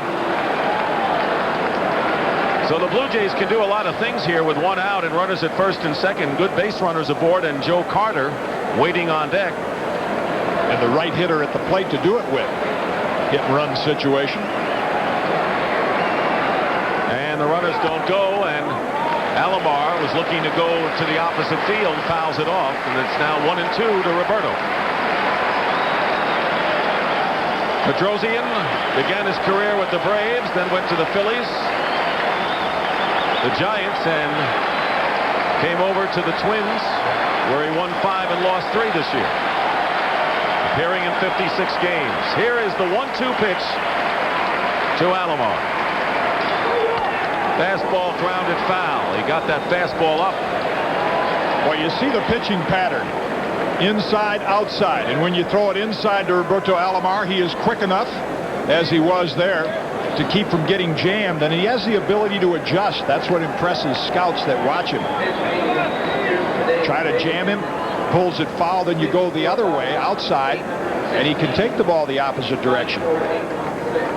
He is probably the best situational hitter in the Blue Jays lineup. On at second is Manuel Lee. Devon White, the runner at first base. 1 out, 3-2, and the Blue Jays are looking for breathing room here in the 7th inning. And a line drive to right field, and charging it is Mack, and it gets away from him momentarily. Lee will score. The throw to third base, and safe at third is Devon White, and holding it first with a single is Alomar, and the Blue Jays lead it 4-2. Shane Mack had problems with it in right field, and an RBI single for Alomar. It's the subtle little things that either of these two teams will do. They're so evenly matched, and that's one of them. The Twins usually very reliable in the field. Shane Mack trying to get a jump on that ball. Bobbled it. Manuel Lee was held up for a moment, but Rich Hacker sent him home. And then White, with a late start, got into third because Mack's throw was offline. Pagliarulo had to dive with the tag, so a rare mistake in the field by the Twins, and another example of the great clutch hitting by the top of the Toronto lineup. It'll be a single and an RBI for Alomar. No runs batted in, and an error charged to Mack, the right fielder, and that's the first error for the Twins in this series. So no run batted in. As the official scorer ruling that Mack would have had a play at the plate. Time called as Carter comes up and Harper goes to the mound. Wow, that's a pretty unusual call. He was not credited with an RBI. Because in the official scorer's judgment, you referred to the Mack having a chance to throw him out at home. See Harper trotting out to the mound. They want to make sure again with Alomar at first and White at third. Should Alomar take off, where are they going to throw the ball? Still one out. Carter 1 for 3 with an RBI single in the first inning. Fastball and strike one. Runners at the corners. Devon White is at third. Alomar at first, and Rich Hacker flashing the signs to Joe Carter.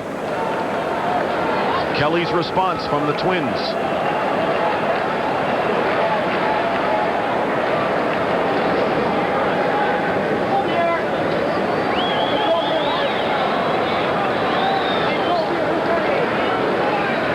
Keep in mind Alomar, 53 stolen bases. Blue Jays looking to stay out of the possible double play. See that bluff by Bedrosian. The Twins looking to see if Alomar just leans towards second base. Gives him an indication whether he might be going. How many times have you seen that play successful? A couple times in the college level. I don't think I've ever... The last time I saw it was with current broadcaster Steve Busby was on the mound. He had the best one. It takes quick feet. The quick bluff to third and the pivot and throw to first. Here goes Alomar, and the pitch is hit in the air to left field. Dan Gladden is back. Tagging up at third is Devon White. He'll score as the throw comes into second base.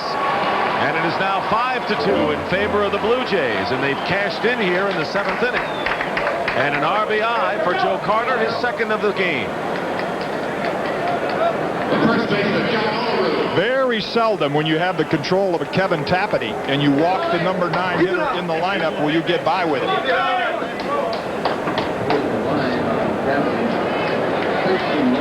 That run was charged to Bedrosian, so Tapani allowed 8 hits and 4 runs. And Tom Kelly going to the mound, and as you pointed out earlier, Mark Guthrie was warming up because the man he was destined to face, John Olerud, and that's who he'll face, and that will be all for Bedrosian.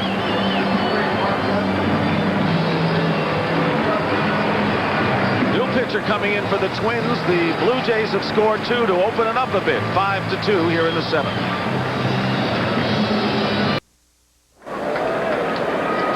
We're at the Metrodome in Minneapolis, where the Final Four and the Super Bowl before that will be played in this Metrodome, the scene of the American League Championship Series.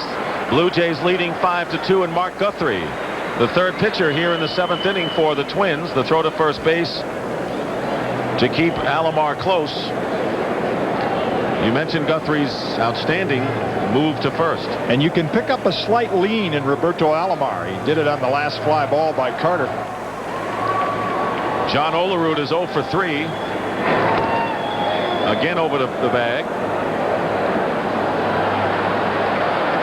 2 runs have come in on only 1 hit. They've been 2 walks and an error.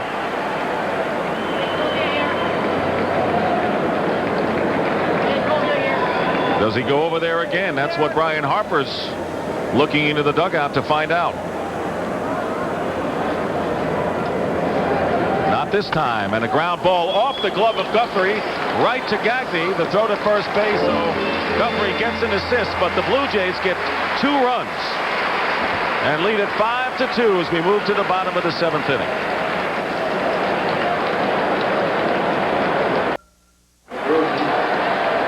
Well, last night, Jim, the story with the bullpens, Toronto did well, but Willis was the key for the Minnesota Twins, and now we're seeing the bullpens in action again with Henke in the spotlight. And an important 1 pitch out to end that last inning, because Tom Henke will not be allowed to stay out there for too many innings, so that was key to Cito Gaston, and a great job by young Juan Guzman battling his way through the first 5 2/3.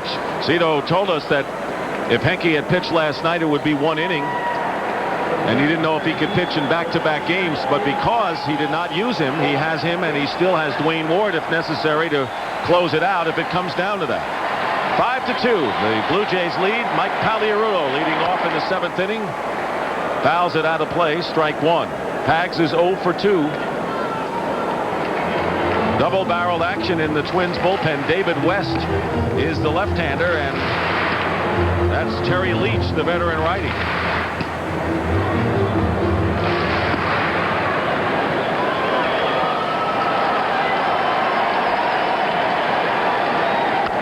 Fastball fouled out of play. They play him in the outfield, slightly around to the left, respecting his ability to go to the opposite field. Terry Crowley, as you mentioned, playing a big role in Pagliarulo. Once a home run hitter in New York, now a good average hitter as he was this year.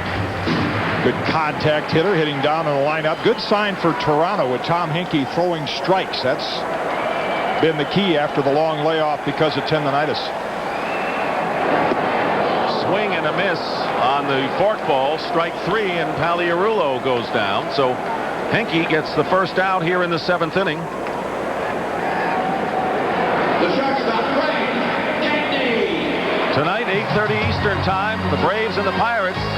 It's championship day on CBS. Normally you've got the soap operas. We have kind of one here in the baseball scene in the American League, and tonight in prime time, Braves and Pirates in game 1. Meanwhile, the Blue Jays trying to even the series and send it back to the Sky Dome all even. Friday night would be game 3. Little matinee action. That's right. Greg Gagne 1 for 2 with a single. Blue Jays have out hit the Twins 9-4, Jim. Henke's fastball not in the 90s like it was before the tendonitis, but that's still critical for him. Get ahead with the fastball, and he'll go to that fork ball. There's a fastball for a strike. Henke this year struck out 53 batters and walked only 11. He pitched 2 innings in that final series the Blue Jays played here. And the word is he was all right in the first outing and not so impressive in the last one. Yeah, the speed has not been there. Talk about the Toronto designated hitters. You know, probably the last one they had that was really productive, home runs. Remember Cliff Johnson? Yes. That's how the Blue Jays got Tom Henke as compensation for Cliff Johnson going to Texas. They've never filled that DH role since then with a power threat. Here's the 1-2 to Gagne. And he swings and misses for second strikeout here in the 7th inning. Another thing Tom Kelly talked about facing Henke. You see the split finger grip, the fork ball, and you watch the ball come out with very little rotation. But because of his reputation as a hard thrower, hitters still swing at that 90-mile-an-hour reputation. A lot of hitters getting caught out in front. Dan Gladden been on base once by virtue of a walk, has a stolen base as well. Ball 1 inside. This is Henke's 3rd appearance in postseason, all with the Blue Jays. Has not recorded a save in postseason play. Dwayne Ward is starting to throw in the Blue Jays bullpen, and the question is, would he come on in the 8th or 9th inning? Cito would use him for 2 if he had to. He talked about the Blue Jays bullpen depth. They've got it. Just a bit high. 3-0 to Gladden with 2 outs. Difference being with 2 runs in the 7th inning. Little margin for error for the Blue Jays. At the time, they were leading 3-2. They're up now by 3 runs.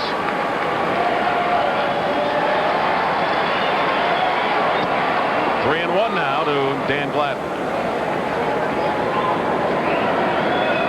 Twins trying to extend their Metrodome postseason record to 8 straight games that would tie a Major League postseason mark, trailing 5-2.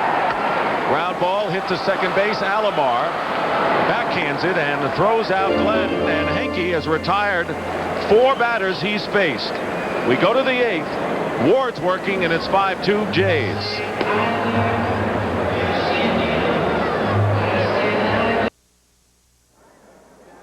This game summary is sponsored by Budweiser. Well, the first 3 batters in the Blue Jay order have delivered in this game. Kirby Puckett, who was hitless in game number 1 with an RBI single for Minnesota, and Juan Guzman with a fine performance, working 5 2/3 innings. Now in the hands of Henke and Ward to follow. Kelly Gruber leading off. It's a drive deep to left field. Back though is Gladden, and he makes the catch. 1 pitch, 1 out. Gruber with 2 hits and 2 RBIs today in 4 trips. 1 out quickly in the 8th inning. A lot of reference to Toronto being like a National League team. That at-bat's an example of it. In the National League, a little more speed and a lot more aggressiveness at the plate, swinging early in the count.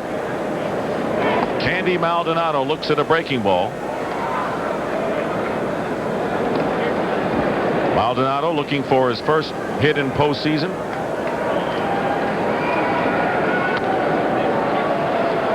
Fouls it back. 1 ball and 1 strike in the Blue Jays bullpen.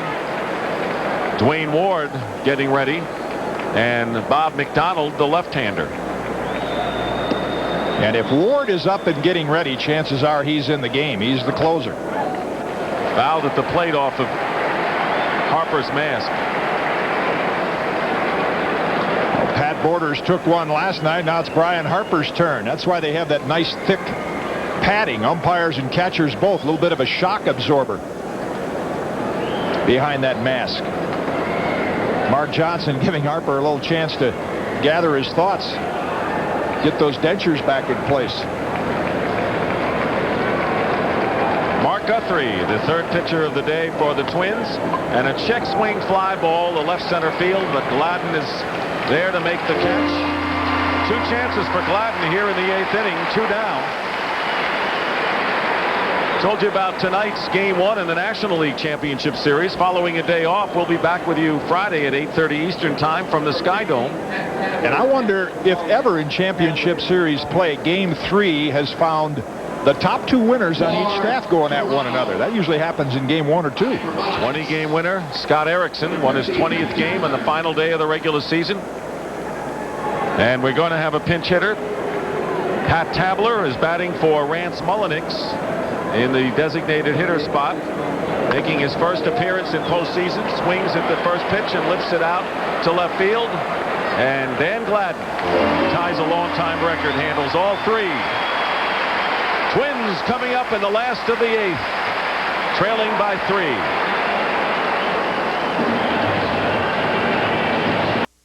You're watching CBS Sports coverage of the American League Championship Series. Back at the Metrodome in Minneapolis, Dick Stockton along with Jim Cotton and Leslie Visser. 5-2 in favor of the Blue Jays, and Dwayne Ward is now on the mound. 81 games, led the American League in appearances, had 22 saves. Pretty good when you consider Henke at 32. It's a pretty good combination, and overpowering pitcher. In here in the 8th inning, they face Knobloch, Puckett, and Herbeck. Last team to have 2 relievers like Ward and Henke, the New York Mets with Orozco and McDowell. Ward throws that heavy sinking fastball, and Cito Gaston getting a chance to show off his bullpen depth. Timlin and Wells last night very effective, even though they lost. And now Henke and Ward today. Knobloch has a single and a walk, has scored 2 runs. Henke did his job, was impressive in an inning and a third, retired all 4 batters, 2 by strikeouts. Fastball and a strike to Knobloch.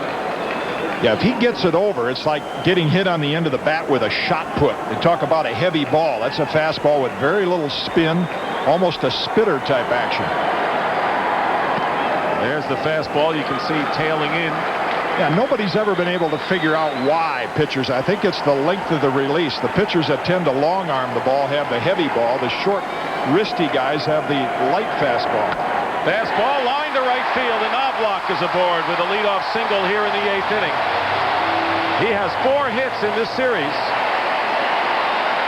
and leads the Minnesota Twins in that department. Both Rookie of the Year candidates showing they're not at all fazed by the pressure of postseason play. That's the way, as a hitter, you approach Dwayne Ward. Try to hit him the opposite direction. Very few home runs. And a batter who can do exactly that is Kirby Puckett, who's coming up now. A single and a walk and an RBI. Minnesota crowd turns it up a notch, trailing 5-2 to the Blue Jays in the 8th. First pitch, fly ball deep to right center field, and Carter signals for it, makes the catch. Knobloch halfway goes back to first, and there's one gone. And Puckett jumping on the first offering by Dwayne Ward. There's the communication. Pitchers get their arms rubbed up after a game. Outfielders might need it. Look at the way Joe Carter windmilling that arm, wheeling the arm around, and Devon White started to call the ball. He looked at Carter, said, "Okay, I read you." And he lets Joe make the catch. One out. Ken Herbeck, 0 for 3 today, facing Ward for the first time, of course. Swing and a miss, took something off the pitch, strike 1.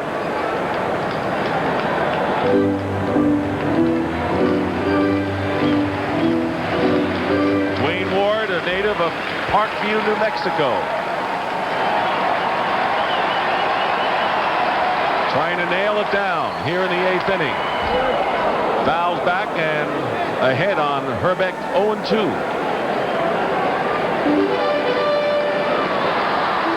Blue Jays are looking to get even in this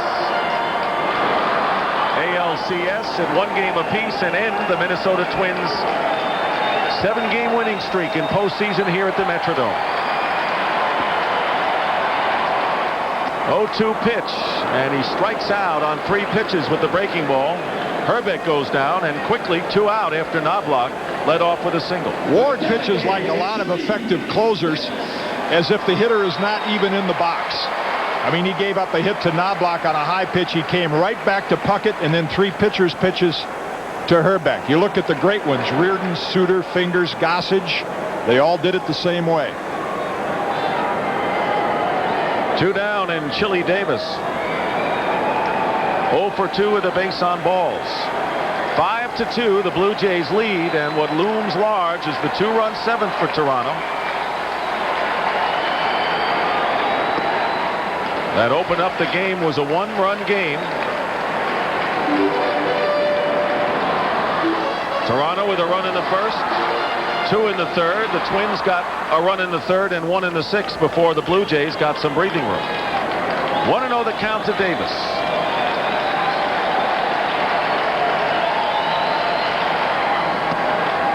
Takes low. 2 balls and no strikes.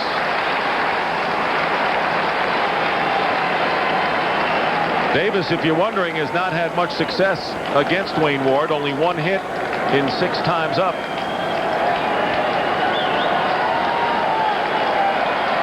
Knobloch, the base runner.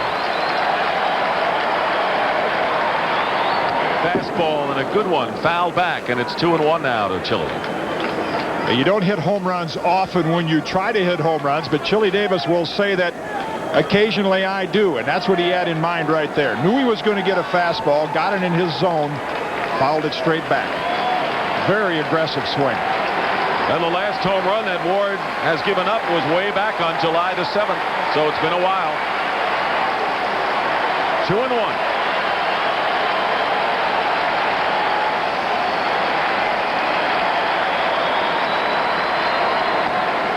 Two balls and 2 strikes.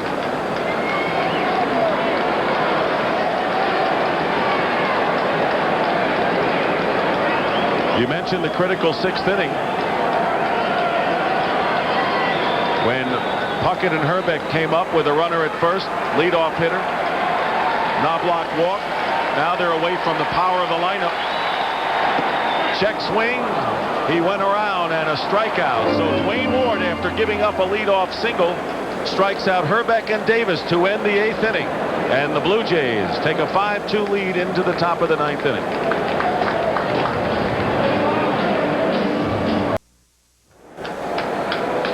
Blue Jays batting in the 9th inning here at game 2, leading 5-2. Pat Borders facing Mark Guthrie, the 3rd pitcher for the Twins today. Of course, you mentioned that Metrodome tag back in '87, no longer the case. That's for sure. There have been 34 hits in the 2 games thus far. Only 4 extra base hits.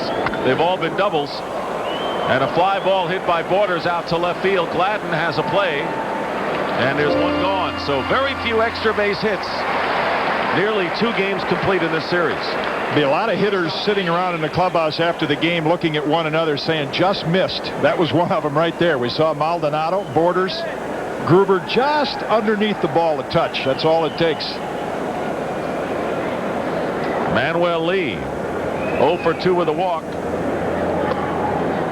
He scored a run on an error charged to Shane Mack in the 7th inning when the Blue Jays got their 2 insurance runs to this point. They've out-hit the Twins 9-5. Fouled out of play, 1-1 to Lee. You know, this lead holds up. Cito Gaston is back in exact position he wanted to be. You referred to the fact that now Key and Stottlemyre, their number 4 starter, will be available. Candiotti in game 5. It'll put a little more pressure on Tom Kelly. Up high. Now, what about the Twins? They have decided to go with a 3-man rotation. That means Jack Morris would face Stottlemyre in game 4 on Saturday. He'll come back with 3 days rest and probably Tapani on Sunday. Breaking ball is inside. Count now 3-1 on Lee. That's where the Blue Jays starting depth as well as their relief depth becomes a factor. Dave Stieb, though not active on the Blue Jays bench, watching the action. In the air to right field. Shane Mack. 2 out. Talked about pitch counts earlier in the game, and Kevin Tapani left this one after throwing about 80, so he would be in position to come back in game 5, and Morris is very, very durable, so he could come back on the 3 days rest in game 4. Despite the Twins winning yesterday, I think to a man, everyone on the Twins respected the Blue Jays. They said, we're not surprised. We figured this was going to be a close series, a 1-run game. They've got to respect them even more today. This Toronto club has played heads-up ball in the first 2 games, despite the 3 errors that didn't affect them scoring-wise yesterday. Came right back out and put their type of game into place, starting at the top of the lineup with this guy. Been on base 3 times today and has scored 3 runs. Single, double, and a walk. 1-1 the count to White.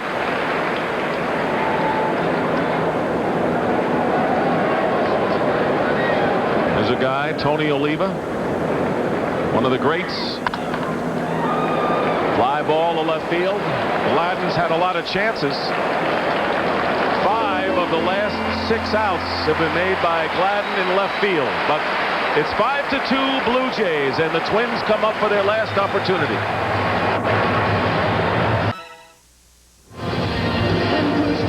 Welcome back to the Metrodome in Minneapolis. Game 2 of the American League Championship Series. The Blue Jays leading the Twins 5-2. Minnesota coming up in the bottom of the 9th inning. Brian Harper, Shane Mack, and Mike Pagliarulo, but Gene Larkin is swinging a bat, and he will come up to pinch hit. And coming up tonight, Game 1 of the National League Championship Series, 8:30 Eastern, the Braves and the Pirates from Three River Stadium. It'll be Glavine and Drabek working in game number 1. Look for some change-ups and breaking balls on the corner from those 2 guys. Twins want to keep their streak going. They've won 7 in a row in postseason here at the Metrodome.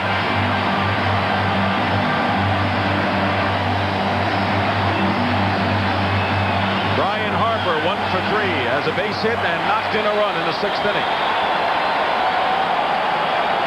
Gene Larkin will bat for Shane Mack. Strike 1. Dwayne Ward in relief. Juan Guzman started, worked 5 2/3. Tom Henke retired all 4 batters, and now Ward trying to close the door. Swing and a miss, and 2 strikes now to Harper. Boy, he generates so much power with that leg kick. Talk about a pitcher using his legs. The opposite of Guzman. Guzman was an upper body pitcher. Ward uses that trunk and legs.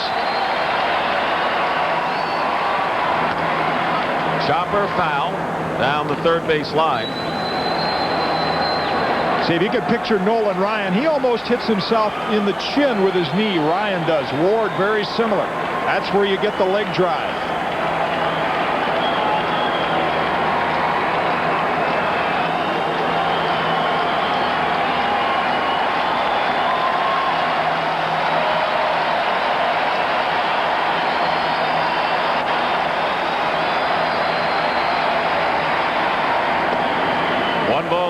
Strikes. Well, you know, Dwayne Ward will be following tonight's game closely. He's a former member of the Atlanta Braves. Has a lot of friends still on that ball club. Well, you know who's had an influence on this championship series in both leagues? Doyle Alexander. 2-2. Blue Jays traded Doyle Alexander to get Ward. Alexander helped the Tigers win in '87, but they had to give up John Smoltz to get him. Now Smoltz is successful with the Braves.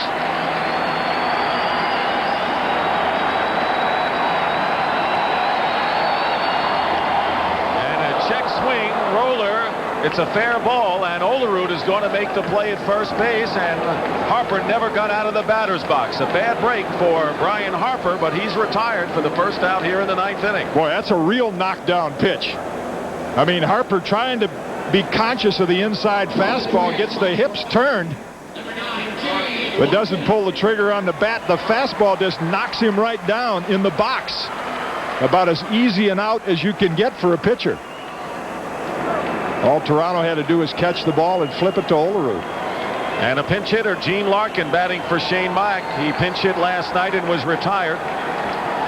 Switch hitter was 3 for 14 with 2 RBIs as a pinch hitter this year from the left side, and takes ball 1.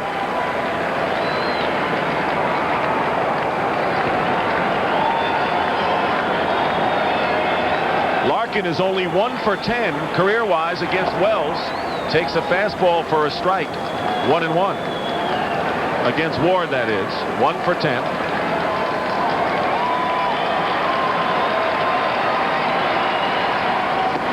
Fastball right down the middle. A ball and 2 strikes.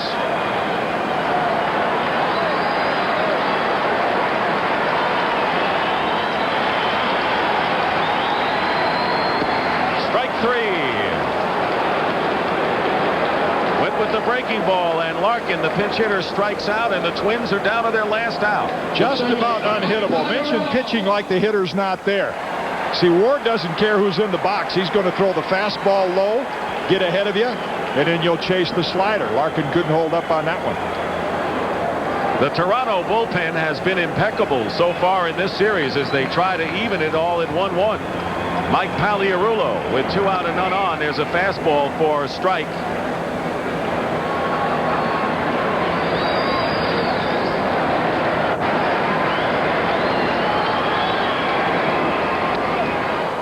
And let's see, did the pitch hit him? No, it did not. How impeccable have they been? Well, in 8 1/3 innings, the Toronto bullpen has allowed no runs, and they have struck out 9 batters. They were in long relief primarily last night, but today it's Henke and Ward who have been outstanding, trying to even this series at a game apiece. Pagliarulo 0 for 3. Swing and a miss, and the count is 1-2.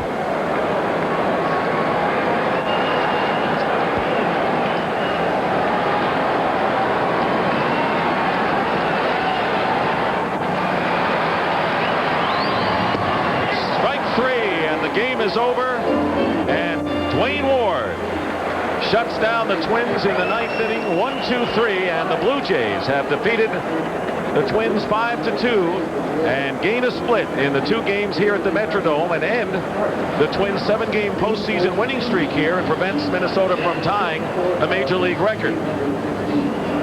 The totals on the floor. And the Chevrolet player of the game is Devon White. Delivered as a leadoff hitter today with a single, double, walked, scored 3 runs, and had a stolen base as well. As the Blue Jays come back and even the series, Chevrolet will donate $1,000 in his behalf to the Special Olympics. So for Jim Cotton and Leslie Visser, I'm Dick Stockton saying so long from the Metrodome. Once again, the final score, the Blue Jays 5 and the Twins 2. Don't forget to join us tonight at 8:30 Eastern for Game 1 of the National League Championship Series between the Atlanta Braves and the Pittsburgh Pirates. Then on Friday night at 8:30 Eastern, it's Game 3 of the American League Championship Series when the Twins travel to Toronto to take on the Blue Jays. CBS Sports coverage of Game 2 of the 1991 American League Championship Series is brought to you by Toyota and their quality line of 1992 cars and trucks. Toyota, I love what you do for me. State Farm Insurance, like a good neighbor, State Farm is there. And by Scope, the best thing, first thing in the morning.